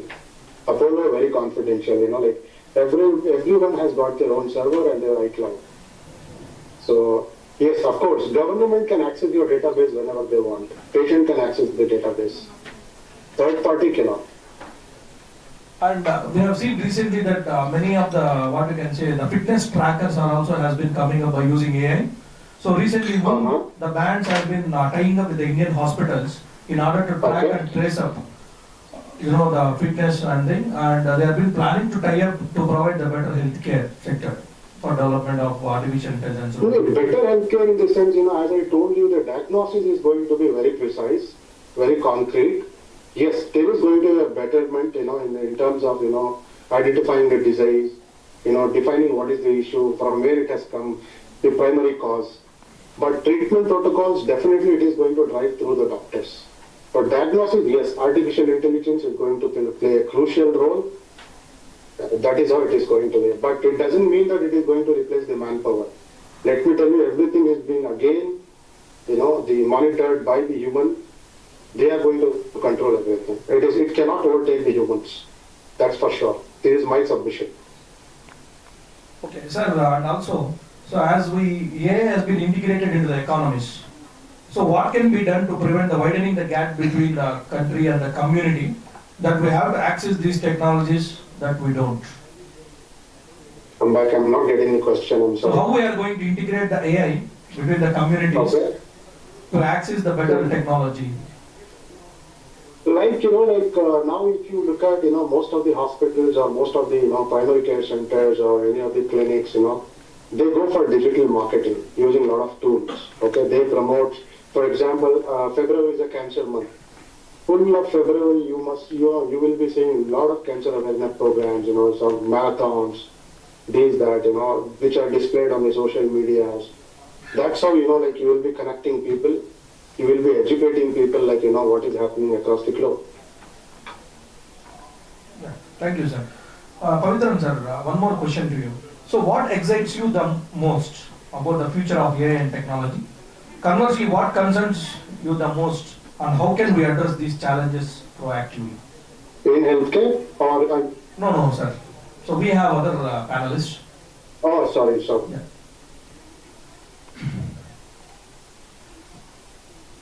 I think the way we transform the business models is what definitely going to excite, making these factories more autonomous with the data and the automation, and bringing that intelligence is one of the areas. However, it pretty much depends on the way we are, applying the technology. And I think one of your question, how do we really bring it to everyone, right? Democratizing the technology. So today, maybe the technology is available to very few, but the smartphones, right? I think you were also giving one example of a barber shop. That is one of the good example, right? Or the UPI in India. That is the true democratization of technology. So definitely the technology is going to empower the people in different walks of the life. For example, if you take any manufacturing today, most of the operators today, are driven by SOPs, right? They have to do A, B, C, D, but they don't know what they are making. But the technology is helping him today, empowering him today to know that the in-process batch is going to fail if you don't adjust your temperature or your pH or pressure. So different critical operating parameters. So today that's what we are doing as part of the industrialization, enabling the people in the bottom of the pyramid using this technology to improve the productivity and also to transform the business models. I think that is what really excites me. As I already covered, having the guardrails, how do we really use the technology in an ethical way is definitely, I think you were asking about transparency, right? Many times, let's say, you are investing in stock market. You go and, use some AI tool. It will tell you to go and invest in ABC stock. So that's where you deserve to know on what basis it is telling you to invest in ABC. That's where you need transparency, right? If you know, if you have the transparency, why this tool is telling me to invest in ABC, then you still can take a decision whether that analogy is right or wrong. So that's what is my response.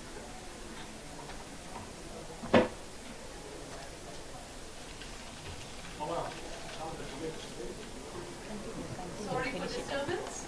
Finish it. It's a technical glitch. Get it rectified. The voice is audible to them. I can speak loudly. Yes.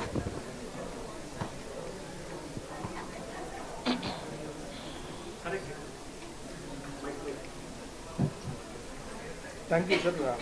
So, sir has clearly mentioned about, sir, how the AI can be or the technology can be applicable, or how we can try to give this technology or share to all the communities and all. So, in the future, how it will be helpful.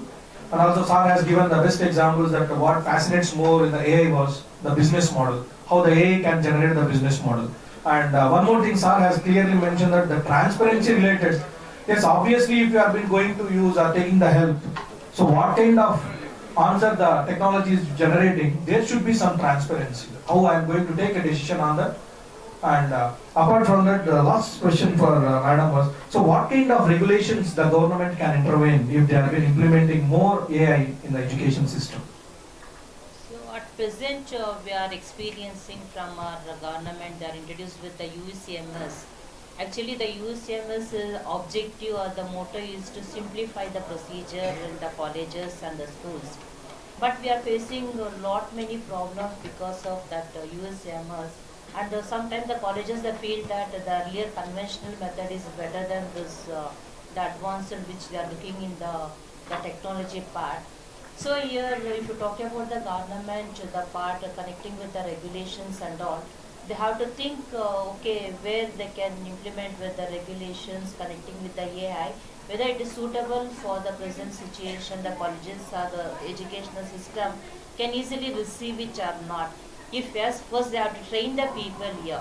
First you have to train, first you have to give knowledge, impart the knowledge about that. Then you can go for implementation of any regulations. It is my request to the government here. So without training the people, simply whatever the way you want, you can implement it. Ultimately, the people what the receiving end, they are finding with the difficulties and the challenges. So here, the regulations pertaining to the artificial intelligence or any advanced technology is need of that. We have to welcome it and we have to respect that. In the same way, we should also follow with our conventional connecting with your advanced technology. I would like to say one example here. Now, the earlier the Gurukulas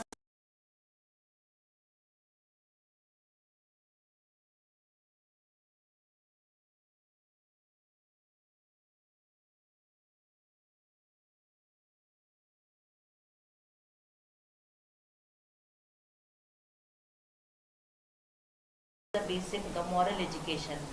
So without having the moral education, if you go for any advance with the technology, just like a robot, there is no any kind of the behavior which we can respect to the others if it is not that. So there is no use of that. So ultimately the government, they have to take a call on that and they can implement with the AI, but which is very important because 70% now also I can say that nearly 50 to 60% of our Indian population, they are from the very backward and the village, from the rural areas. So first when you want to introduce any kind of technology, first educating the people is most important. Madam has rightly mentioned. So many of us are using up many technologies, but giving up the right path is been that we have been figuring out. So that also the government has to take the initiations, or the industries, or maybe the training centers has to be taken initiation that how we can try to give a better path if you are using up the advanced technologies. So coming to the audience, do you have any questions regarding this impact of AI? So what will be the advancements and what is your questions that you want to go? Ramesh.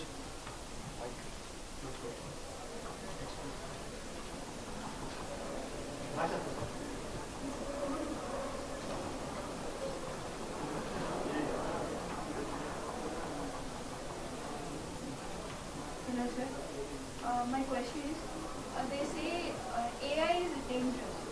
And what's your opinion on that? AI is useful and as well as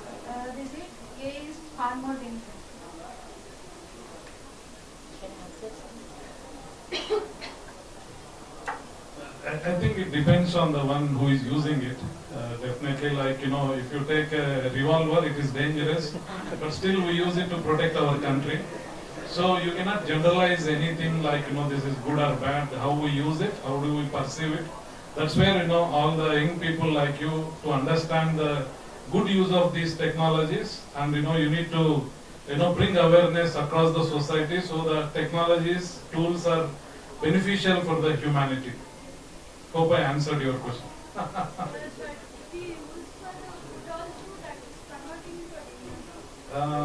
See, that's why, right, I mentioned about deep fakes, right? So there will be definitely some negativity. So how do we really put in the policies by government, guardrails by the institutions, some awareness, So this is a combined effort. So how do we really, scale the positivity and, minimize the negativity? Definitely any technology, for that matter, there would be some adverse impact. But we need to see the best, good side of it and see how we can really change the humanity. So any other questions from the audience?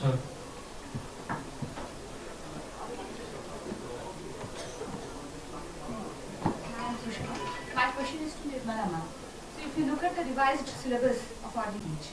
Yes, madam, I'll agree with you. So when we are introducing any syllabus first, so the induction program is the must for the faculties. So once you are taken the induction, it will give the insight about your syllabus, how you can take it forward and all those things. So that is, we are making from our end that what best we can do for the new syllabus, especially in our MBA. Once we'll introduce the syllabus, we'll do the induction for all the college faculty members. I don't think so it's happening in other the courses. I'll take it just to the university and definitely we'll come back to you. And also the induction of 3 days is not sufficient for us to learn the entire concept of newly learning subject. We really need an extended time period of FTP programs on this. So actually this induction is giving the insight about your syllabus. In deep you have to take it forward and you have to connect with other people in the network. So actually if having one subject, we will be framing a WhatsApp group for that, where you can connect with other faculty, you can share your thoughts about that and you can prepare as per that. So that is there. So here also we are using the technology for that in the social media, connecting with the syllabus, the induction and the insights of that. So if you are taken long period of the FTP program, again it is very difficult for you to go back to the students and you have to take it further. So I think 1 or 2 days is sufficient for that, for the induction program.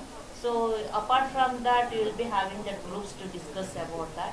So it will be a never-ending program. So till the end of the semester, we will be having continuous discussion and sharing of materials will be happening in the groups only. We can do it. But when we look at the pedagogy, that we need to have a knowledge of using software tools in teaching the students.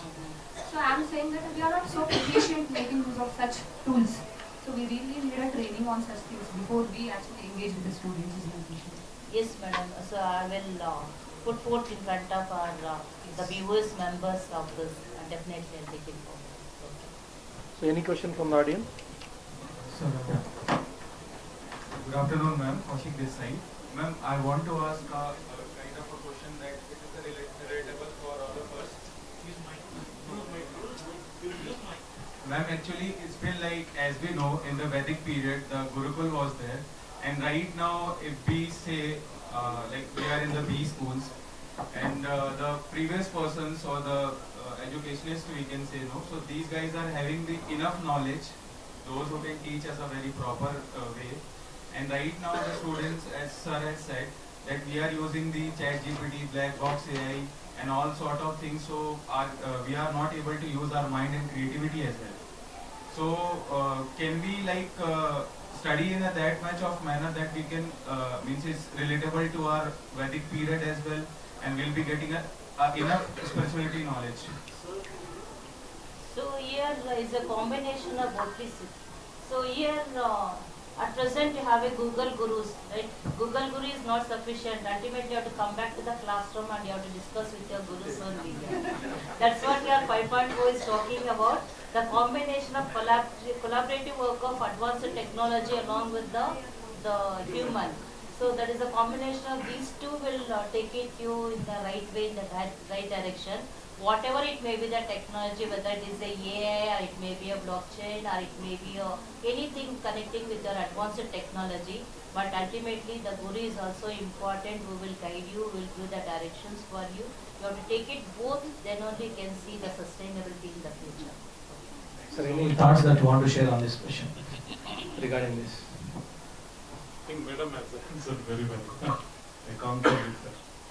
So any other last question? I'm Sanjay Mishra. Actually, I wanted to ask, while answering the first question, ma'am gave an example of like implementation of robots in the classroom. So, as we students, it excites us the most, but with every positive thing, there comes negative aspects also. So, we can see like there are a number of examples available on Google where we can find that robots implemented in organizations are some may may have killed so many people by working. Recently, we can see one example on 9th of this November only. In South Korea, there was one robot implemented in agricultural distribution center where it was unable to recognize human person as well as vegetable box. So ultimately, it ended up killing him. So, how will you address this issue if robots implemented in the classroom? That's why I said very clearly, robots is not the final solution for the teaching. Along with that, there should be a teacher also. The teachers can understand the mindset of the students. By looking into the student mind, I can read whether he is following me or not. I can understand their feelings. If you are allowing only robot in the classroom, robot is the programming, but ultimately the human beings only. Whatever you are programming, that will be delivering in the class. It is not understanding, it's not able to read the faces of the students. So both are important in the classroom here. That's called as the cohorts. The collaborative work of the teacher and as well as the robots. Robots is why means if we are going for the leave the education. Apart from the education, when you're going for the mass production, we want the technology, we want automation. There, wherever is possible, wherever there is a need, we can use the technology. But in the same way, wherever the workforce is required, the human touch is required, definitely we have to use the workforce also. So both is required, both are important. I'll just add one point. So do you know how many accidents made in Bangalore by humans? So, it happens, as Madam said, it is humans who are building these tools, it takes time. But definitely, we talk somewhere, something is happening in Korea. So, definitely those things would be addressed over a period of time. Right. So, thank you. We have done the last. Very good afternoon to one and all. My name is Karma. I am an alumni association member into the college. My question is very straight to you all. As sir said that government can control any of the sectors right now in the market. What measures you can suggest to the government of India to decrease the negativity of the AI right now in the market? Private partnerships. Yes, any that you want to share? I think government already engaged a lot of industry experts, panels across to come up with the policies, AI policies. This is happening. Maybe very soon we'll have policy, how to use AI and how to use these technologies. It is work in progress. So definitely you will see that coming up. People like us working at our organization level, madams, like people working at the government level. So it is going to come very soon. Thank you so much. You can Yeah. read.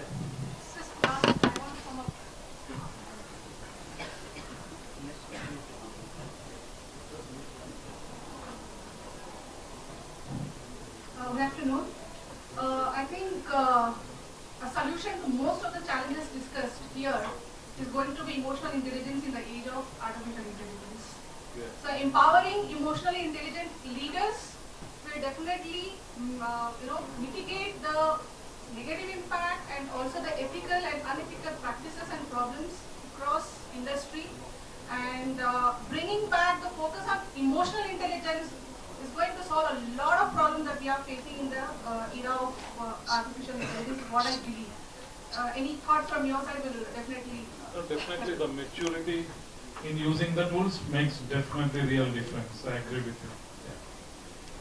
Definitely, madam. I'll answer to your question. In the family, if there are 4 to 5 members, earlier all the members will sit together, they'll chat, they'll discuss, they'll eat together, everything. Now in the same family, only 4 members, they're not able to see the faces each other.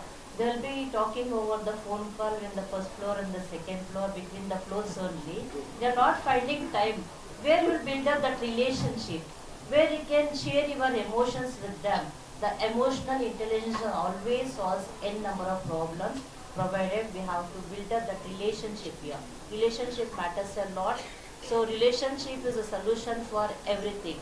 So not only in the family, even other than the family, outside in the organizations also, you are maintaining with a good relationship, with a good network. So one of my madam morning she said, network is always a network. So when you have that network, definitely we can solve a number of problems. No technology is the solution for that. Thank you. Right. So thank you all panelists. It's a very fruitful discussion what we have. So we have discussed about how the governments will be implementing, what will be the future AI that we have. So what is how the organization wants to guardrails all the initiative, the deep fake, how we are going to control, and how it will be helping up, and how the technology can be sharing up to the to the communities. And regarding this transparency we have discussed, and how it will be helping up for the growth in the educational system. So all these things we have. So thank you, sir, and thank you, madam, for thank you all. Sir, thank you, Siddiqui sir, for your. So thank you for joining with us. Thank you. Thank you so much. Thank you.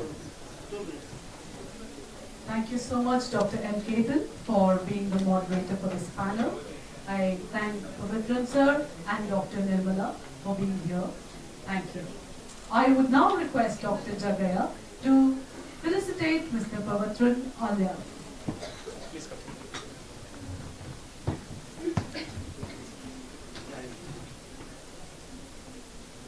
Dr. Ketan, kindly join in.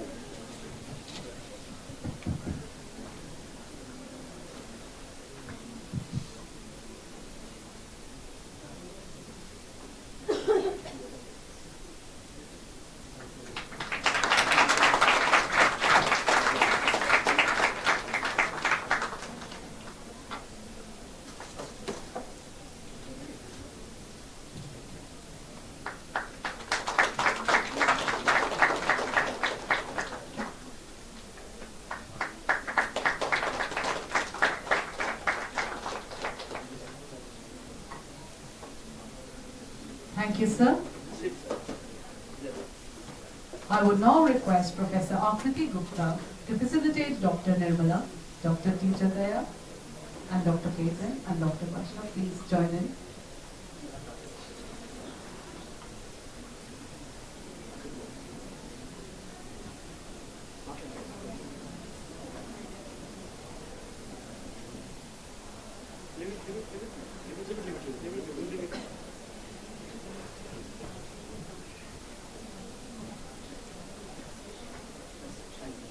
With a huge round of applause.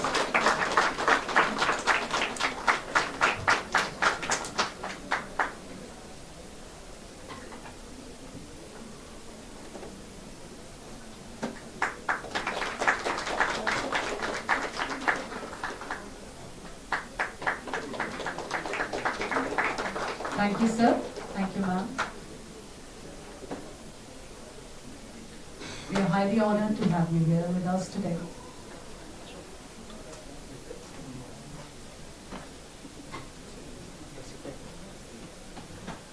It was such an enriching panel discussion. We thank all the panelists and the moderator. Thank you so much, sir.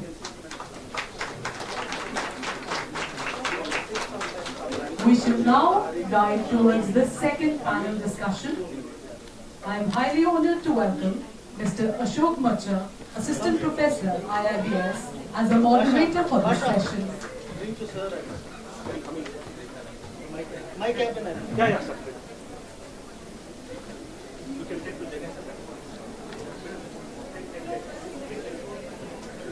So, during our international conference, as a second panel. So we have the topic of sustainability as well as net zero, right? So let me give a slight emphasis on sustainability and net zero. So what do you mean by sustainability? In simple words, sustainability is nothing but keeping the resources the same way for the future generations to come. And when it comes to the net zero, since the industrial revolution, we are emitting more amount of carbon dioxide emissions, and because of which it is resulting in greenhouse effect as well as global warming, and all the climate anomalies as well as it is impacting our day-to-day life. So how to mitigate the carbon emissions? So on the same topic, we have the expert panel members to discuss the issues, the concerns, the policies and everything. And it is exciting for you to be here and learn much more about sustainability and environmental aspects. So we have here Mr. Ashwini Gautam, Strategic Advisor at Stealth Mode Startup and Director of Green Earth. Mr. Gautam's experience in strategic development and entrepreneurship is invaluable. And also we have Dr. Mahesh Pawan, the workstream lead at WPP. So Dr. Pawan's expertise in communication and management will certainly provide a wealth of insights. So we welcome you, sir, please. So I would like to request we honor the esteemed guest with a token of appreciation.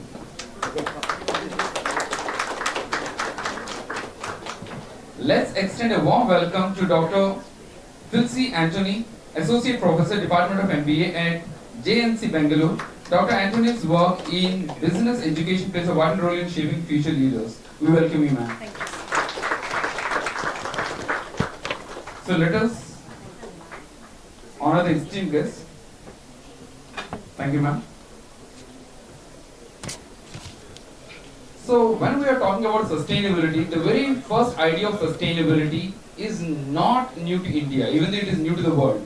So to the world, after the World War II, it has actually started in 1960s, they started thinking about how to conserve the earth. And in 1970s, for the first time, the world countries have gathered together to talk about the sustainability. And in finally 1980s, they have framed the Montreal Protocol to conserve the ozone layer. In 1990s, finally they have come up with the Kyoto Protocol, that is which we are trying to implement right now. So, my first question is to Dr. Philcy. Ma'am, the concept of sustainability is deeply ingrained in India's philosophy of culture, right? And when it comes to the cultural aspects of India, can you please elaborate how the cultural association of sustainability with Indians and how these values has inspired the sustainability efforts in the modern society right now? Thank you, sir, for the question. I would like to thank the management and all the participants here to have me here. It's a privilege and it's an honor. Thank you, everybody. When it comes to India and its culture, I personally am proud of the fact that I'm an Indian. And we have a very rich culture.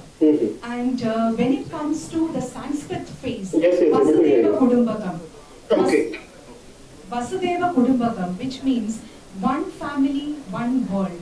So we always believed in sustainable practices when it comes to our agriculture, when it comes to water harvesting, when it comes to the reuse and recycling of materials. You could see that India was always in the forefront. Yoga and Ayurveda, it all initiated from India, which is actually again promoting sustainability. So when you look globally, India has contributed and India is paying a lot of importance to sustainability from the very beginning. I just want to point certain statistics to you. When you look at India's historical cumulative emissions from 1850 to 2019, it amounted to less than 4%. So somewhere I feel the whole world have to look at India and learn, and at the same time, Indians have to look back and learn about sustainability right now. So thank you so much, ma'am. It is a great statement saying that so all the countries have to look towards India to learn about sustainability, and India has to look towards the past to learn about sustainability. So since the modern times, we have the great influence of Western societies rather than our own society and our own historical culture, right? Thank you so much, ma'am. And my second question is to Gautam sir, so who is joining us virtually. Gautam sir, when it comes to the release of carbon dioxide, yeah, hello sir. So when it comes to the release of carbon dioxide, it has given a lot of climate anomalies. And could you discuss the potential of innovative solution? Like we have seen, because of the climate anomalies, the deserts are turning green these days. And we have this question that what about the diversity of life forms that are present in that particular area? And the climate anomalies are greatly impacting the industries as well. So could you please elaborate on that? So what precautions can we actually take? All right. Very good question, Ashok. Specifically, I wanted to bring to the attention to everyone, right, how sustainability has become one of the core topics right now of the industry perspective as well, right? If you are aware,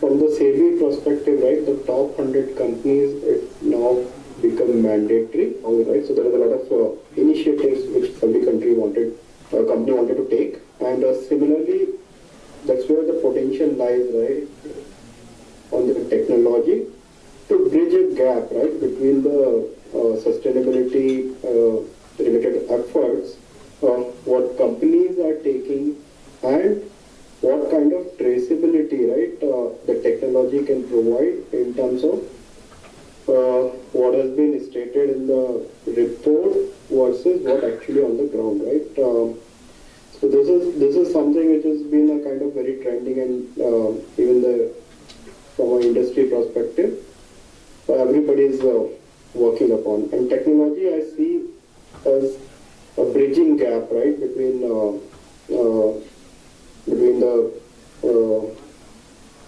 numbers of which has been initial, right, from how do we capture these kind of data, right? So once the data is captured, so there is a and that's where the newer concepts, right, from a technology perspective, like blockchain, were going to play a very important role, right, on these kind of efforts, right? So ideally, if I have to summarize, from a technology perspective, it could be just a kind of reporting, monitoring, and validating. These are the three things that would be there. And with each reporting, monitoring, and validating, there is a different technology stack, right, that will play a kind of very crucial role in what technology will bring in. Second thing is from a desert greenification perspective, right? I think there has been a lot been studied and researched about how the deserts are now turning green, right? Because of the excess carbon dioxide which is there in the atmosphere, and because of that, you will see a kind of change larger scale. Maybe recently we have seen an example of Volatile, right, where a lot of destruction has happened, though the Wynad has been a kind of net zero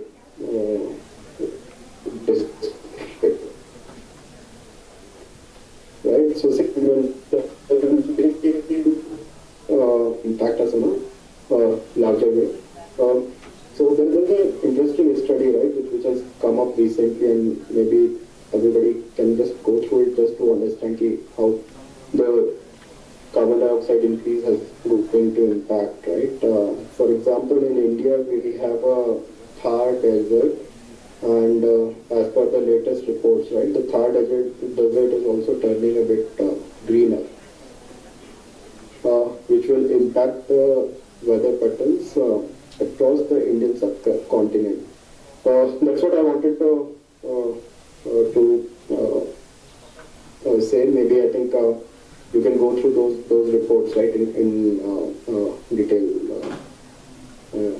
everyone, for create a kind of awareness, right, around this topic. And additionally, I think from a technology perspective, recently we have taken an effort of Regreen.Earth, right, where we where our philosophy is more about accelerating actions and multiplying the efforts, right? As a part of that particular initiative, there is a lot of plantation which has been done in and around Karnataka for 4 to 5 districts, right, covering 300 plus villages. So that is a kind of initiative, or that is a kind of additional role, right, what technology is going to play to bring an accelerated efforts, right, or accelerated actions for the climate related changes. So I hope I was able to, Ashok, yes, sir. Anything else you wanted to add, or any other questions? Yes, sir. We'll come back with the questions later, sir. So with what of the information that you have given, so for this question, I think you have done the justice. Because when we are talking about the climate change, we all think that, so because of the climate change, the deserts are going to happen. So not many people know that the deserts are turning green because of the carbon dioxide emissions. So not many people are aware of it. So the climate anomalies are true. So we are seeing the highest of the temperatures reaching and the lowest of the temperatures reaching. And the entire industry is being disrupted because of these changes. And coming to that, in the previous panel we have discussed about the technological implications. So artificial intelligence precisely. And when you're talking about ICT sector, so we have this dilemma or you kind of a paradox. So as the growth of ICT, we are seeing there is an increase of 14% of energy resources utilization. So in the coming by 2040 or 2050. And also we are talking about, so ICT has to reduce the uses of energy to 45% in the next decade itself. So it is a kind of a paradox. So my question is to you, sir. So how do you address this kind of a paradox? What are your observations? Thanks for the... Yes, so if I'm able to get your question correctly, Ashok, it's about... Sir, it is for the other panelists, sir. In the use of technology, there is a energy demand which has increased. So Gautam, sir, the question is for the other panelists, sir. Can you just repeat the question once again, Ashok? Sir, it is on the paradox of ICT energy utilization increase versus the consumption which we have to reduce in the coming decade. Consumption. Energy consumption that we have to reduce. The statistics are showing that we have to reduce 45% of energy consumption from the ICT. But at the same time, we are seeing the growth of energy consumption globally to 14% in the next 20 years. So it's a kind of a paradox. Yeah, I think very, very good question, Ashok. And if we see right now, right, with the use of artificial intelligence, right, there is a lot of energy consumption which has increased. So typically the kind of a small type on your phone, right, with the AI models being inbuilt into your search browsers, search engines specifically, each and every type, right, that you are putting in, there is a exponential increase, right, in terms of the power consumption, not just from an IT perspective, but it's from the other perspective. But I'm just telling it from the IT perspective, a simple example, right, on your phone, any search that you are doing, right, it does generate or utilize a lot of energy. Consumption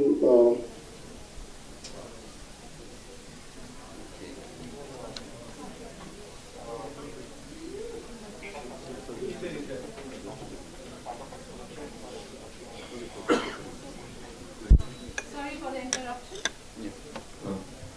So over to you, sir. So what are your observations on that, sir, on the paradox? Thanks for the very tricky question.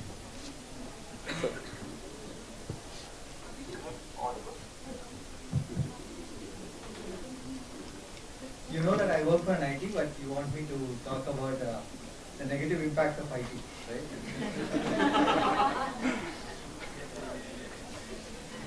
Looks like this is a match fixing question.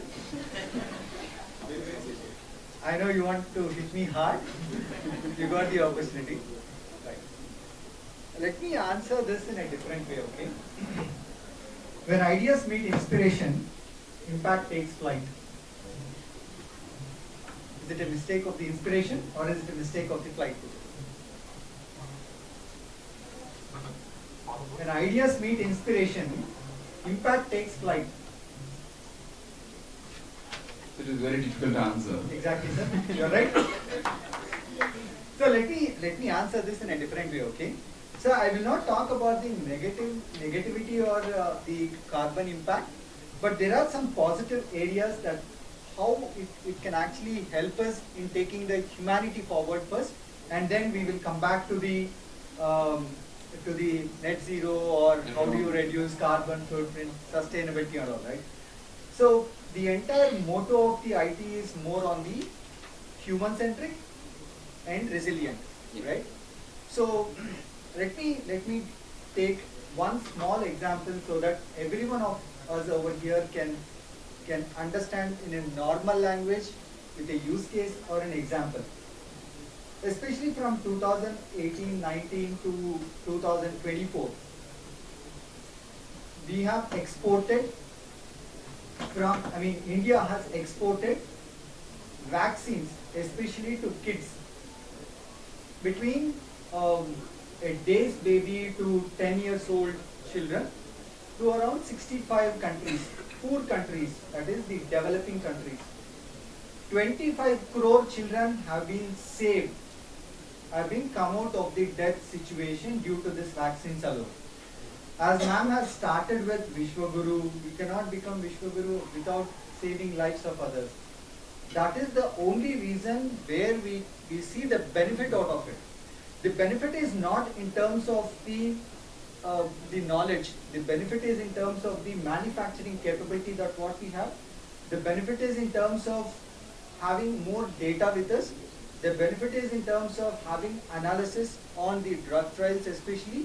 And most importantly, the 3D printing, the 3D technology in manufacturing. So all these capabilities, the technical knowledge, the cloud computing, the people over here has lot of knowledge.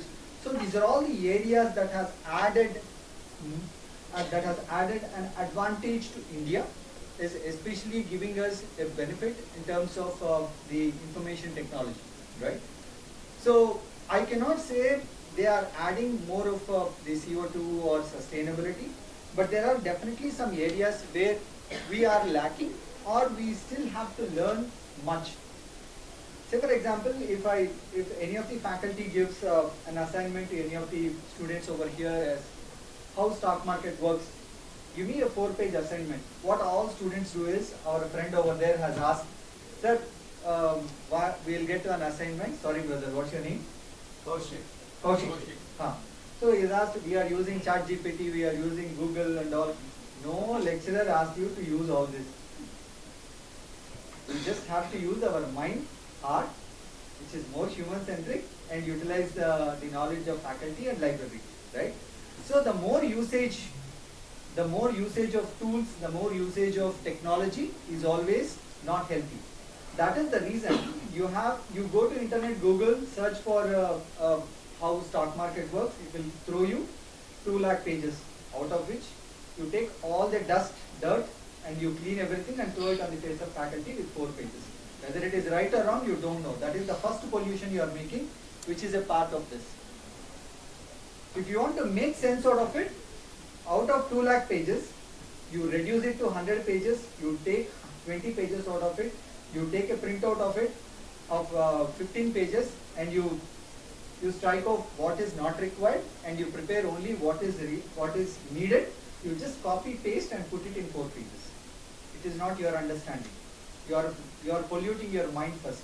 You have to reduce your CO2 in your mind first. So what happens is, there is something called as data source. You have lot of data, right? So 2 lakh pages of data, which is pollution. We don't know how much of it is is eligible, how much of it is necessary, how much of it is important, and what insights are giving. So any time in internet when you talk about the data, the information, the knowledge, the insight and creativity. So these are all the things that has to parallelly happen. So when data is converting to creativity with a proper storyboard, then when you give a solution to your problem, that is where you are adding or you are reducing the net content zero. Now, the standardization, data standardization, how do you do the data standardization?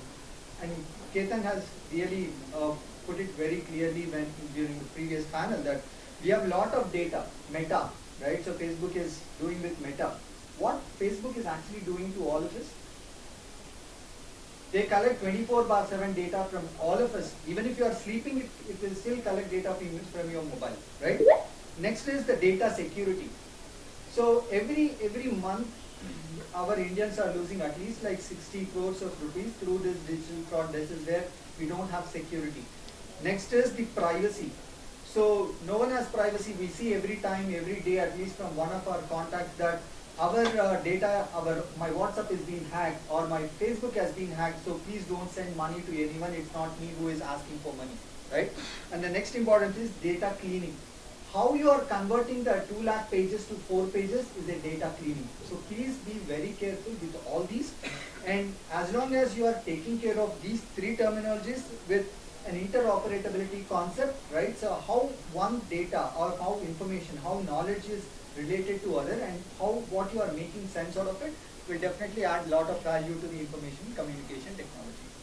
When coming to the sustainable things, especially the ICTs, the more data that you are storing, the more data we have, there is a lot of pollution in terms of the internet traffic, internet connectivity, internet storage, right? So previously we used to have a lot of data centers of this particular place, but now it has reduced to very small chip, right? So if I have to give you the small numbers, right? So the sensors have actually reduced the cost of 2 times.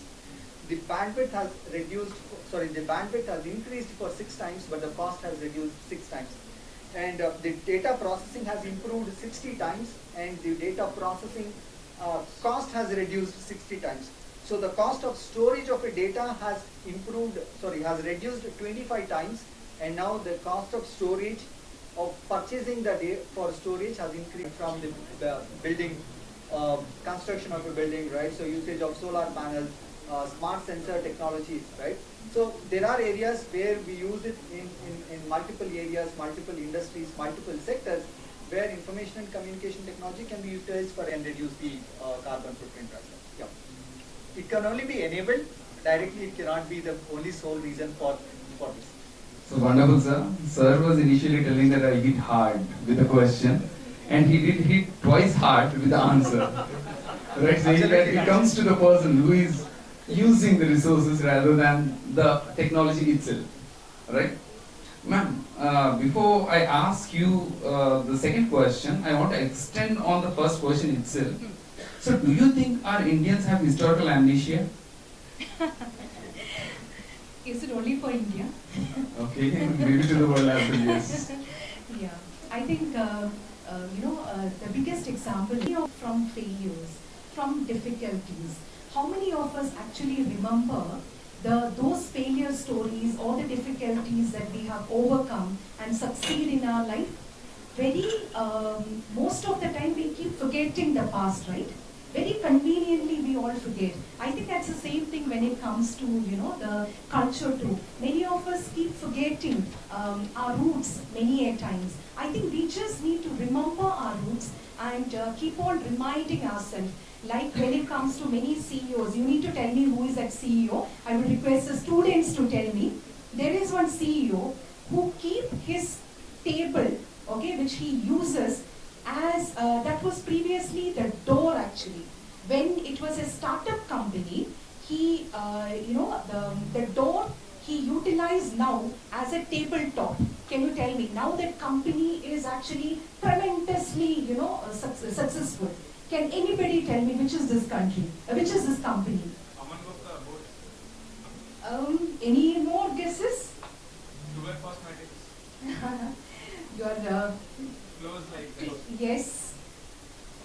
Very popular. Maybe probably it is there in your mobile phones right now.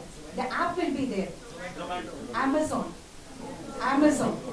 So the Amazon CEO still remember, he want to remind himself how he started, from A to Z. Now he has all the product, but he want to keep on reminding himself. Other CEOs will come and tell him, you have plenty of money, can't you just change the tabletop? No, I want to remind myself about my root. I think this is what is missing right now. So wonderful, ma'am. So it is a great emphasis of giving that how we have to remember from where we have come, right? So when we are talking about the technologies or the frameworks or whatever the concepts that may be, so the governance tries to implement them through the policies. The policies are nothing but the guiding stones, how the nation proceeds for the next 10 years or 20 years and really be where it aspires to be. But when it comes to the practice, we really see the policies are extremely drafted, but the practice is somewhere lacking behind. So what do you think is the reason behind it, and how do you complement with the policies and practices? Thank you for the question. It's a very interesting one actually. You can see a lot of gap between the practice and the policy actually right now. In India, the government of India made it mandatory through the CSR. What is the full form of CSR? Being an academician, I think I need to interact more with my students actually. The learned panelists and the previous panel members, all of them are extremely knowledgeable, but I, being a teacher, want to ask my students about it. What is the full form of CSR? Excellent. How can IIBS students go wrong? You are trained by excellent teachers. Wonderful. So when it comes to corporate social responsibilities, it is governed by the Companies Act 2013, Section 135. So it is mandatory that 2% of the net profit you need to spend in CSR activities. Now, what is the companies doing? When you read the CSR reports, many times you can see that the ultimate objective of any organization is profitability. And you can always see that many of their CSR activities are again pertaining only to the angle of profitability, not thinking that we are taking from the environment and we have to give it back actually to the society, to the environment. That part is genuinely missing. That vision is actually missing. It's always profitability, cost optimization. So these are the things which they keep, in their mind. I just want to tell you one example here. Have you heard about Foxconn as a company? Yes. So Foxconn is a Taiwan subcontractor when it comes to electronic gadgets, and most of your iPhone is manufactured there. There is an incident in Foxconn factory where the employees were exploited to the core. Okay. This is as per the reports actually. I'm not, you can go back and refer to those things. The employee exploitation was so intense that the shop floor employees will drop the parts of the mobile phone so that they can vent and get some rest. So that much of employee exploitation was going on. And you know what happened as a result of it? There were employees committing suicide was very common in Foxconn. And do you know what the management has done for that? The management, any guesses what the management has done? The employee committing suicide, jumping from the top floor of Foxconn company was very common. Any guesses what the HR policy was or what the HR management has done in order to prevent this employee committing suicide? Any guesses?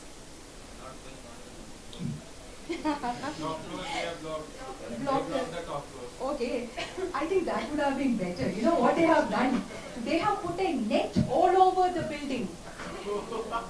Okay, just imagine, this was the policy, this was the practice which was actually taken by the company. Now, when you look at the Foxconn reports actually, you could see that their CSR investment is around 1.36 billion. A company which is unable to take care of its resources is speaking about CSR investments of 1.36 billion and praising about how they are giving back to the society. Does it make any sense? That is the reason why I feel there is a gap in the policies and the practices. And the most interesting fact is that they have around 1.4 billion investment in India. And we could get to hear a lot actually in the upcoming future. Thank you, sir. Thank you so much, ma'am. And when it comes to the practices, right? So I'm remembering one story about the Indian crab story. I think most of you might have known this story. So one person is walking with the crabs without a lid. And the person who is coming in the opposite direction has asked, "Arey yaar, you haven't put a lid to the crabs. Aren't they moving out?" And he's like, "They are Indian crabs." And the other person is so surprised, saying that, "What is so special about the Indian crabs? So if one crab is trying to move out, all the other 9 crabs will pull it down. So none of it escapes. So there is no need of lid." So when it comes to practicing environmental sustainability or net zero or anything as such, so my question is to you, Sir Mahesh Pawan sir, that if one person is trying to implement and put into practice, the Indian society and its perception is in such a way that they pull the one who is actually doing good out from the domain. So what is this perception on the society at large on the environment and sustainability, and how do we address it?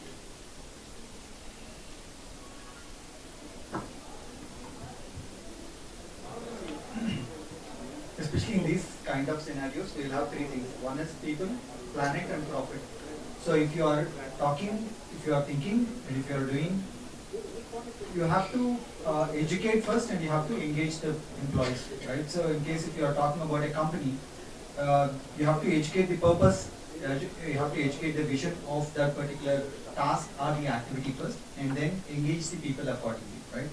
So that is the first place where we will have, the management have to understand the risks, they have to know what are the advantages that what we have, and they have to clearly set the purpose to the employees, saying that this is how it has to be done, right? So as a process of it, they will increase the productivity, they will enhance the resiliency across the entire teams, right? So you'll have multiple teams, multiple people, and most importantly, you have to clearly address the climate impact especially, or climate cannot directly mean in terms of the emissions alone, right? So unless and until you take care of the climate in the organization to make sure that everyone comes onto the same page, it is very difficult for us to take it forward, right?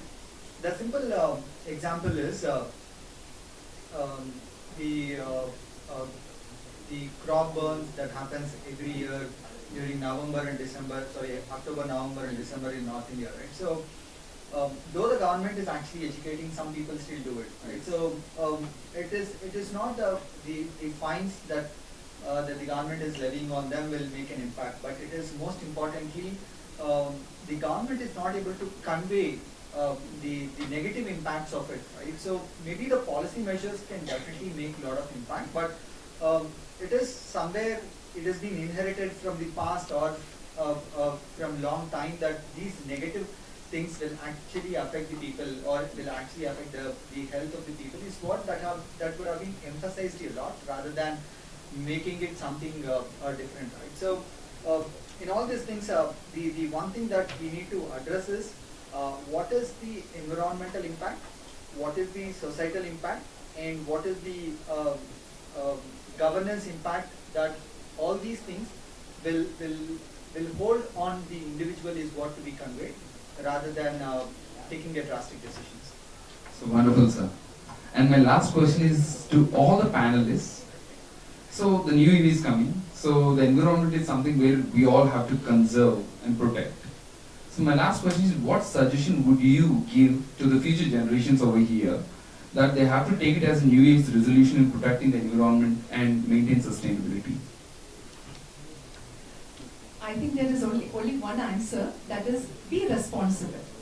Okay, and it can happen anywhere for that matter.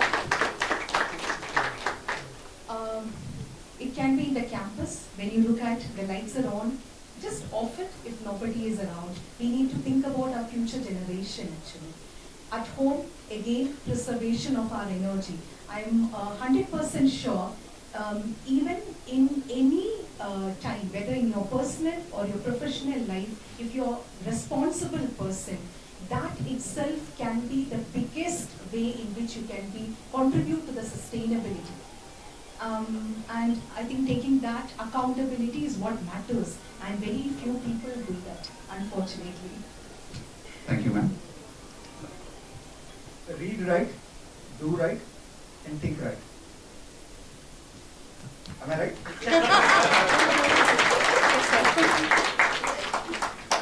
See the simple thing, right? I'll give you a small example. Nirmala ma'am was saying previously about an example of relationship. To his question, she was answering, people are going back to Gurukulams and all the other things, right? So let me give you a small, very, very minor example, which is a common sense. As ma'am was saying, it's more of the common sense, responsibility, adaptability, right? So we forecast weather, or we forecast the climate for the next 1 month, maximum for 1 month, right? So beyond that we cannot predict, even if we have launched many satellites till now, right? Because it is out of our control. Our forefathers, or some people, even in the places, the remote places of Rajasthan, Gujarat, Maharashtra, they can predict the climate, temperature, rainfall for the next 1 year from today. How? Okay, let me ask a different question. The sun rises in east. The sun sets in west. Do really sun goes around? No. Read right? Understand right? Think right. Is it illogical that my question itself is wrong? This is what we studied. This is what we are practicing. This is what we are learning. The simple example, coming back to that, whether rainfall prediction. I heard it from one of the best climate experts. Okay, so he's a weatherman. Even he cannot predict rainfall accurately, but the old man who is around fall, so that the birds can secure its eggs. It will not drench in the rain. This is a common sense which the people predict rainfall. It is still happening. The people over there still predict accurately, 100% perfect. Sir, in the olden days. So read right, think right, do right. Thank you, sir. Just wanted to add on to sir's wonderful, answer. Earlier we used to live closer to the nature. You could see that people won't be looking at the watch and telling the time. They used to look at the sun and they used to tell the time actually. Now, the more we are moving away from the nature, the more we can see that we are noticing all these kind of issues connecting with exploitation of our resources, and even we are talking about sustainability right now. And I just wanted to add on one more point to this. I feel that there is some kind of hypocrisy when it comes to developed countries when you talk about this carbon emissions. If you notice, in India, as I told you the statistics, from the last many decades, it is just 4% contribution in terms of the carbon emission.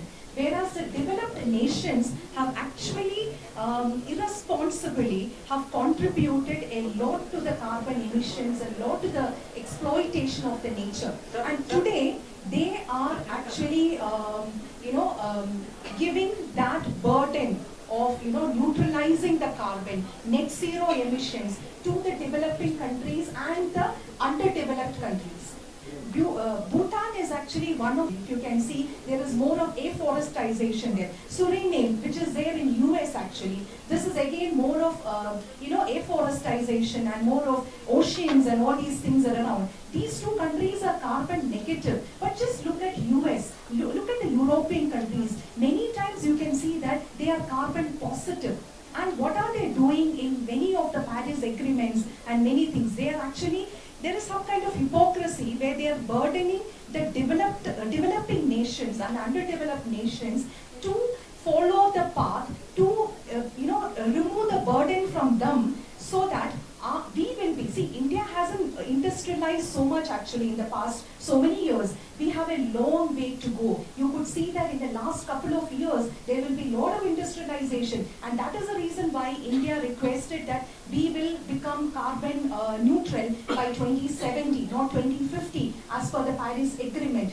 Because we need time actually, we haven't industrialized, and the historical data clearly points out that India is not contributing to the emission to that extent when compared to the developed countries. Maybe you will see in the metro cities, but actually if you look at the data, it is comparatively far, far, far better. So I just need to mention about the hypocrisy of the developed nations here. One last example, okay? Please respect soil. As the next generation, you have to respect the soil. You have to give less pesticides, less chemicals to soil, right? See, the best thing what you can always avoid is purchasing mineral water bottles outside, right? So you please carry your own water bottles or glass in a way that is possible, right? So number two is you can always mix technology and the soil, agriculture, and all the other things, right? So if you reduce the chemicals, if you to the soil, right? So the soil will become more fertile, right? So if you eat healthy food. Let me give you a small, very, very small example. Ketan, sorry, you are staring at me. He knows what example I'll give. Right? So there is a lot of difference in the organic foods that what we purchase and the normal food, or especially the vegetables and fruits that what we purchase, right? So please check the less pesticide content food and eat right food, which is good for you, your health, so that you are giving a better soil and you are giving a better environment to the next generation as well, right? So please be very, very cautious, careful, and respectful to the soil and water. So thank you so much, dear panelists. So what are the knowledge that you have shared? One thing I wanted to add, maybe audible, guys? Ashok, I'm audible? Yes, sir, you're audible. All right. I think very, very good discussion. Just wanted to add one thing. Since most of the students are from management background, right? And question is more about the kind of resolution for the new year, right? From my side, it's more about a kind of awareness that we wanted to increase about sustainability as a mainstream. And for a student, it could be a kind of case study which they can just go through. There is a famous campaign which happened in 1990 about the people do. Okay, it's from one of the major oil company who is doing a lot of pollution, and they created a marketing campaign, people do, where people believed the kind of impact they are creating on the environment, right, on a positive way. Though they are just trying to eyewash it. So just go through those case studies and be yourself more aware in terms of how you can bring the sustainability to the mainstream, right, in coming days as you move forward. So that's what I wanted to add. Thanks, guys. Okay, dear participants, I just wanted to tell you one last thing. Do you know the first carbon neutral baby in India? As per the Asia Book of Records, it's Adavi from Tamil Nadu. Both the parents, they have started with a project called Nova, and they have planted 6,000 fruit trees in Krishnagiri district, and with the help of the local farmers, so that the afforestation, or rather the trees will grow along with Adavi. And this initiative they started even before the birth of their child. And this project is called Nova. I really request you to go through it and probably gain more information. How Indians, we should be proud of the fact that we are actually doing it in the grassroots level, and we should be proud of the fact that we are more responsible than many other countries actually. Thank you. So wonderful. As in the previous panel, they were discussing that even though you have artificial intelligence, even though you have computers, the actual gurus are more important. So whatever the knowledge that they have shared right now is much more than what you have searched for in your entire lives, You won't right? get it in YouTube. Yeah, you will not get it in YouTube. So that is a kind of excitement that we share on these platforms. So join the hands together for an esteemed panelists for sharing the knowledge on this platform. Thank you so much, ma'am. So let us go for the felicitation of our esteemed guests. Thank you so much, Ashok Macha sir. I would now request Dr. M. Ketan and Professor Mahbub Bashar to felicitate Dr. Mahesh Pawan. Thank you very much. Thank you, Ashwini sir, for joining in.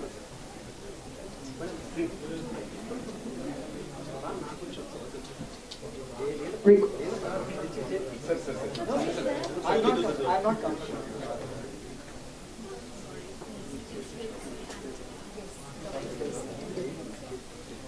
It's a very rare thing. Yes. What does it mean? At the same time, it's a combo of parents. We took the videos that way. After 3 years, I just I would love to do that. They will see activities. Your good name, Alex, Professor Shimakshi. Very nice meeting you.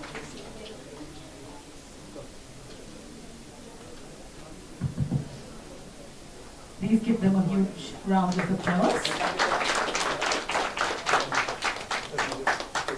I now request Professor Mahbub Bashar and Dr. M. Ketan, along with Professor Shimakshi Sharma, to felicitate Dr. Tulsi Anthony.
We shall now break for lunch.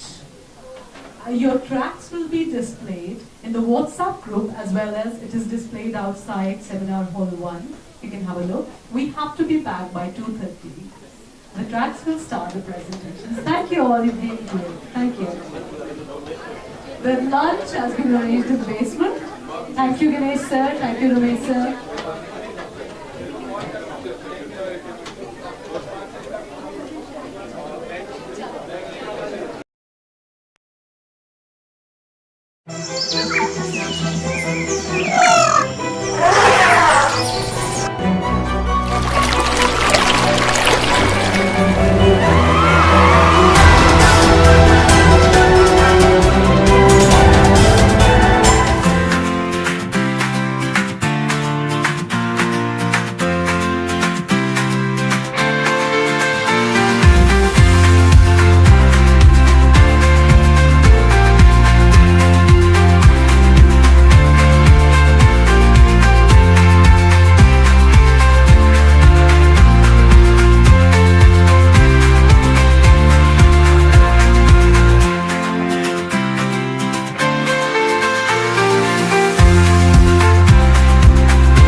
Sir, we are sending you.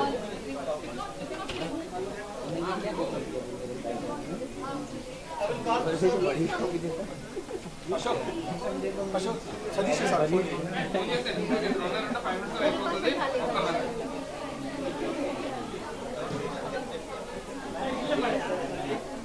ఇంకా కొంచెం ముందు పెడితే బాగున్నాను సరే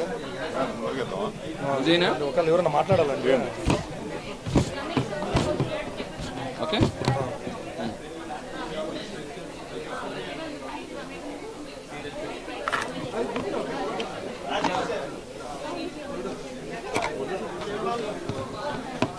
sir అక్కడి నుంచి camera sir అక్కడి నుంచి కెమెరా వచ్చినప్పుడు ఫేస్ కనిపిస్తుంది ఫోటోలో అయితే 2 members are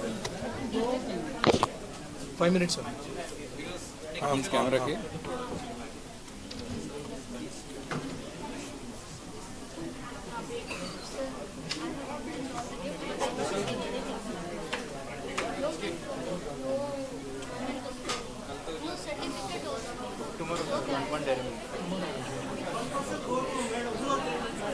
Sadish, I'm calling.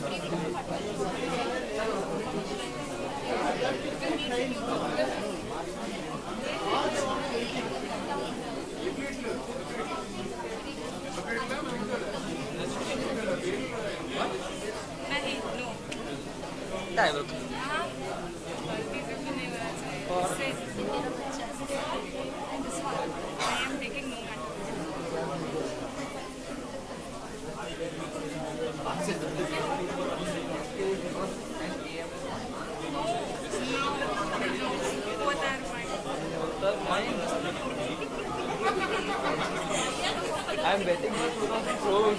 You are mine.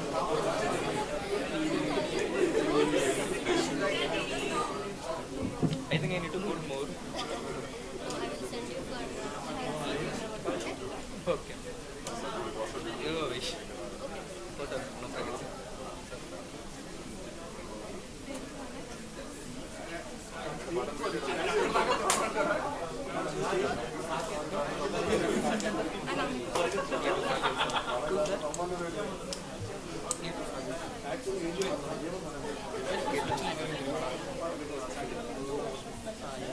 I know that line. I know that.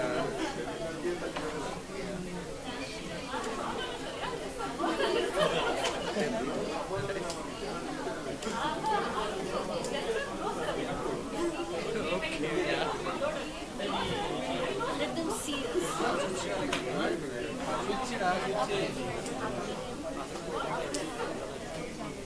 भैया वो वाले ऐसे आने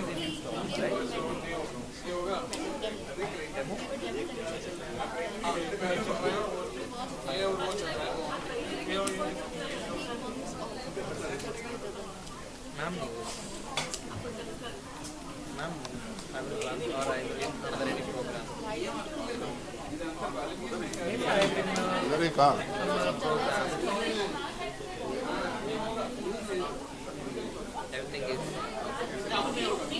all of everything is output. Okay.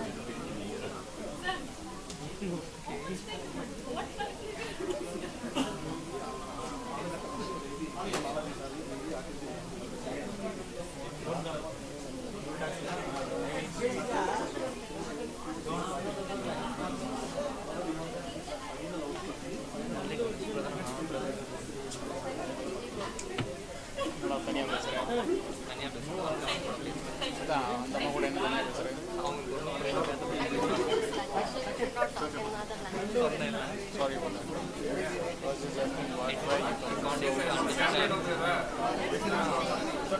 I was just asking what you were talking so serious. Let me join you guys. Is asking is like this. Okay, you are just explaining. Sometimes if students are talking, difficulties are also become quite conscious. Yeah. They can ask me afterward. Okay. And I will enjoy.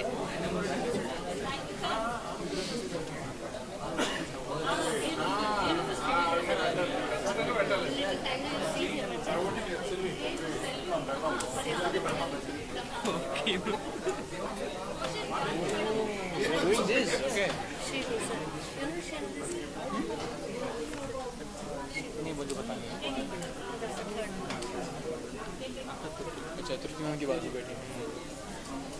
AC on नहीं होगा. on है. On अरे है वो भाई. वाला on नहीं है मैम, वो टेक्निकल अच्छा, वो on है. ऑन नहीं होगा. कौन सा वाला on करना है? अरे वो ऑन करने बोल रहे हैं लेकिन ऑन नहीं होगा वो. वो वाला? हाँ. तो नहीं हो रहा है, कोशिश कर दी मैंने. हमारे हिंदी रिमोट में से. ऐसे कैसे है? फिर नहीं हो रहा. मैं मुसलमान हूँ, उर्दू बात करता हूँ. अच्छा. लेकिन तमिलनाडु से. ये benefit है.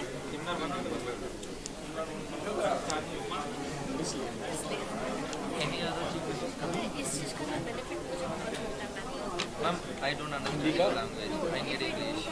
Any address, if I go to any address, I search for because there is no Hindi also, they can speak in Hindi also, and they can understand English also, right? So first I try to find a difference. What a strategy, na? Pakka strategy. I think this is the collaboration of two states, na? अच्छा, आप कितने साल से बेंगलुरु में हैं ना? 1.5 years. Okay, कहाँ पे हैं? Maharashtra. Not Maharashtra and MP, two states. Maharashtra and MP. अच्छा. Two states. आपने बेटा बोल रहे हो? I got married in Malaysia. Maharashtra. Okay. Actually, I'm from Pakistan.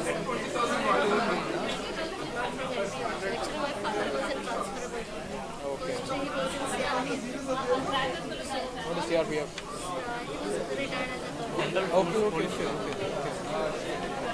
So. Then he joined military retirement. And he joined the school police as a doctor. So you born and brought up in Rajasthan. Again, I told you, no, my father was in transferable. Yeah. Every 3 years he got transferred. Yeah, I'm born in Bihar. Born in Bihar. And what You is go to Rajasthan, Madhya Pradesh and Rajasthan everything. is my original place. Welcome, ma'am. Sorry? Sharman is coming. And what next? Like My where your father belongs, right? No.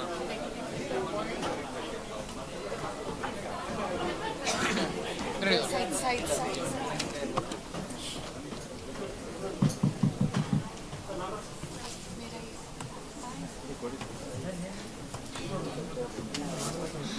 Madam, how many are there on the stage?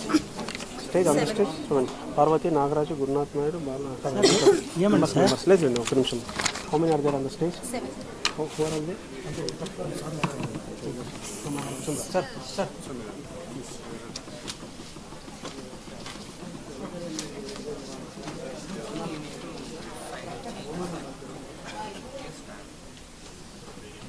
Sir.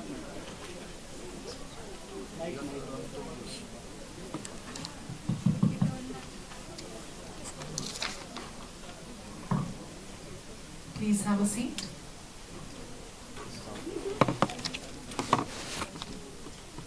A very good evening, everyone. As we near the conclusion of today's program, we take this moment to acknowledge and thank those who have made this event a resounding success. I now request our conference patron, Dr. Tripuraneni Jagaya, for the concluding remarks.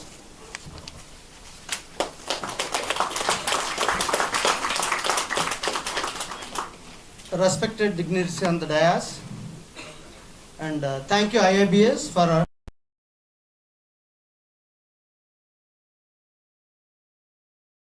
IIBS. I can say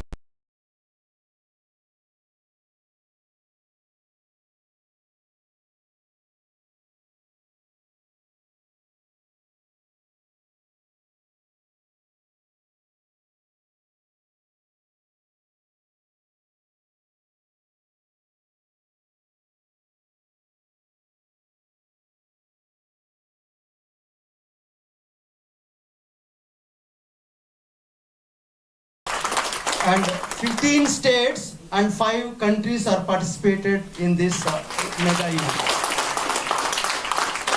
And also, I extend, we received NBA accreditation today only.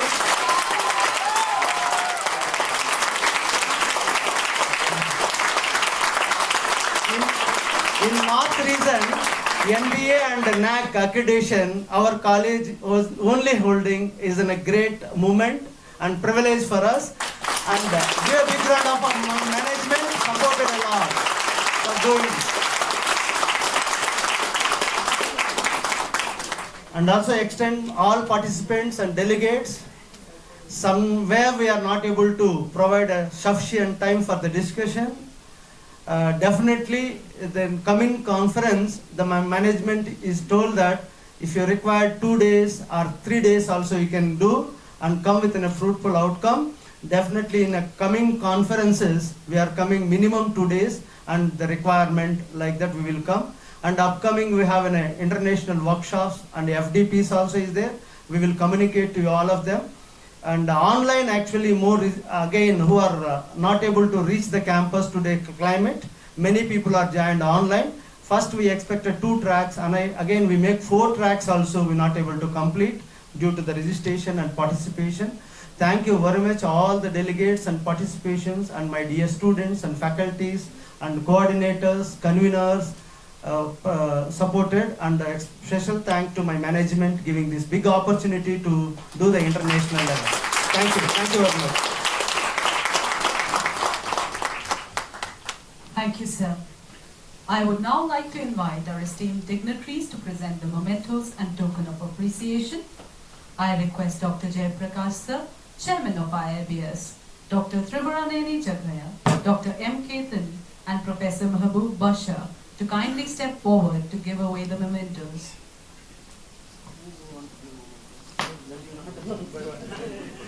Mementos for session chairs, Dr. Gurunath Naidu sir.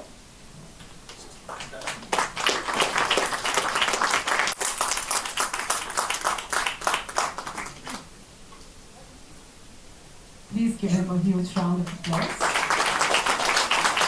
He represents Venu Institute of Technology, Andhra Pradesh. Thank you, sir.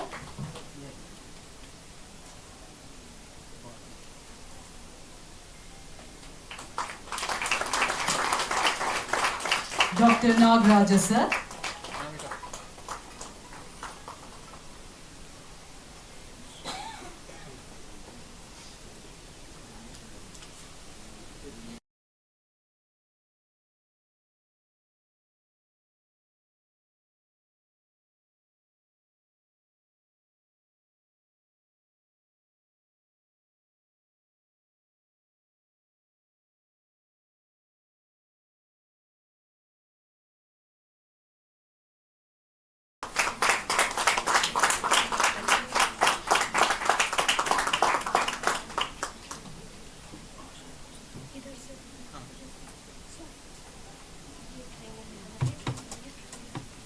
Dr. Parvati Devi. Please put your hands together.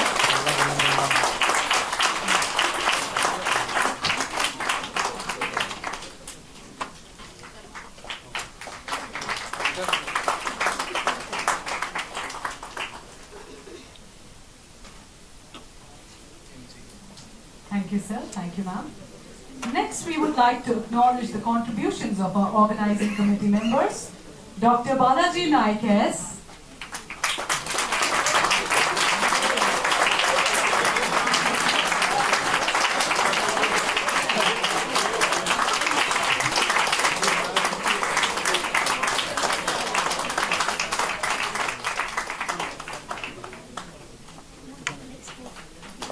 Dr. Satisha.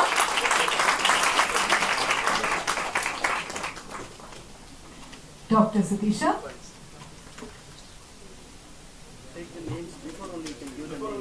Dr. Robbie Baby.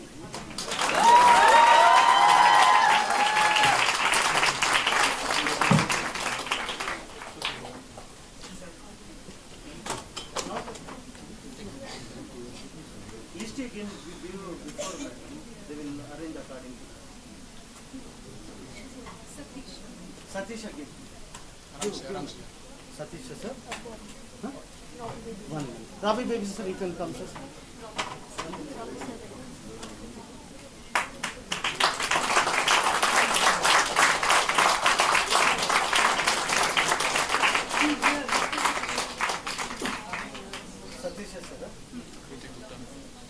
Dr. Satisha.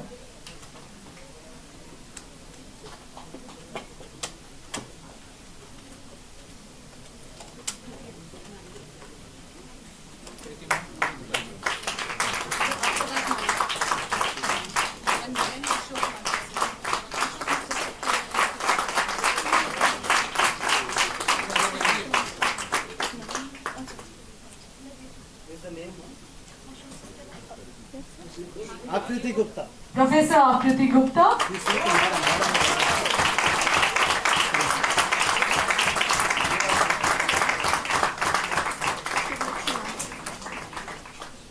Professor Shivakshi Sharma.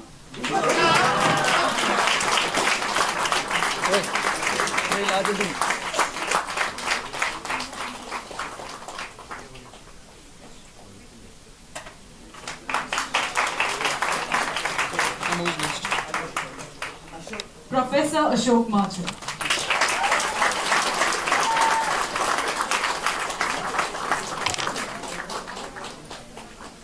I now invite the co-conveners who have been pivotal in this event's success. Dr. Saket Reddy.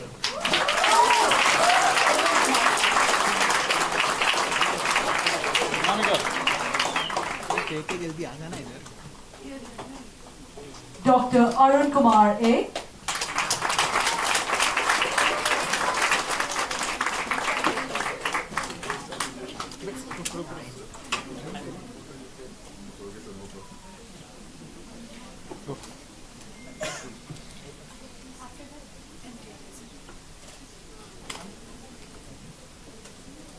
Dr. Arun Kumar A.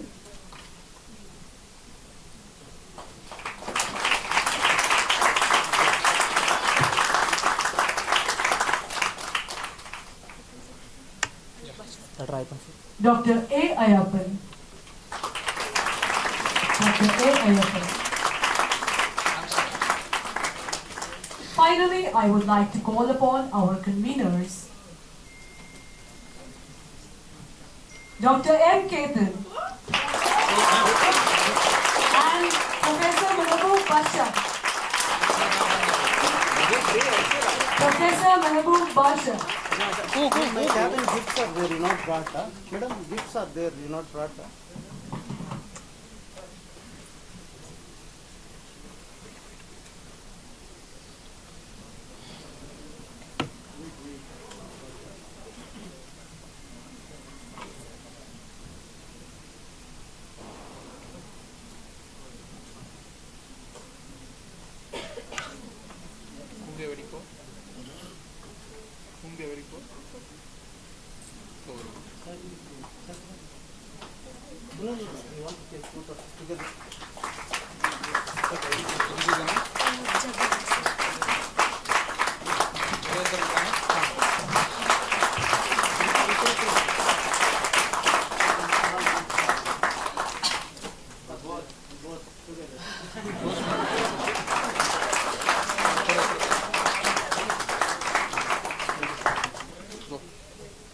We would also like to wish and thank our patron, Dr. Tripura Neni Jagaya, for your continued support and guidance.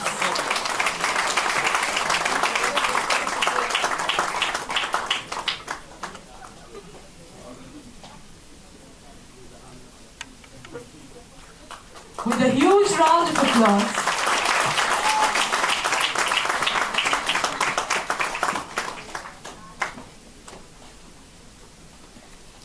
thank you, sir. Please have a seat. To express our gratitude and formally conclude the event, I now request Professor Abhilasha to deliver the vote of thanks. It's Professor Shivakshi signing off. Thank you.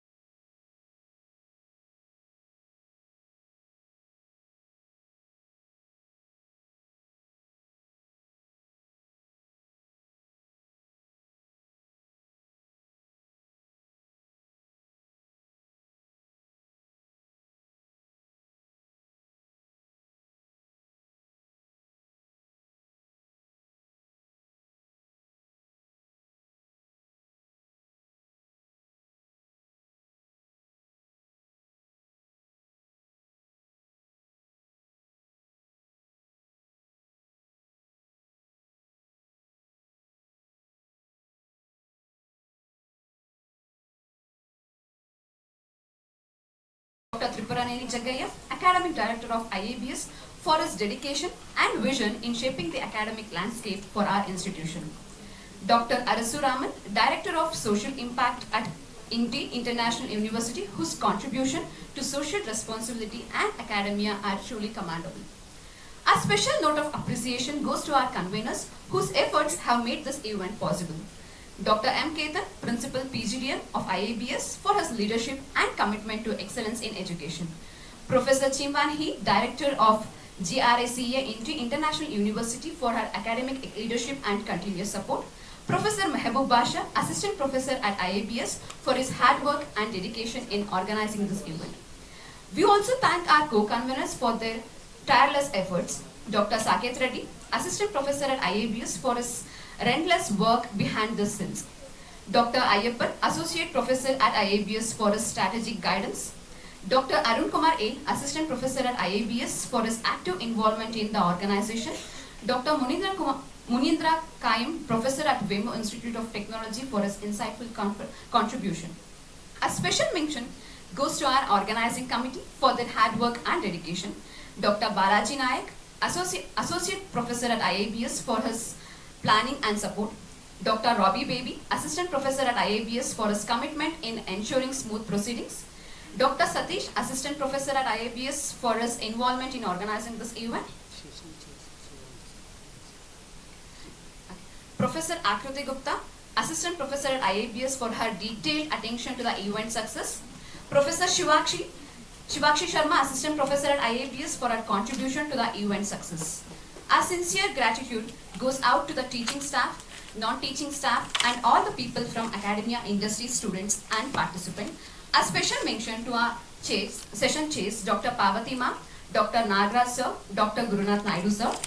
Once again, thank you all for your presence and support. And I want to thank Ramesh sir and Ganesh sir, whose efforts often go unnoticed but are critical to the success of such events. Thank you, everyone.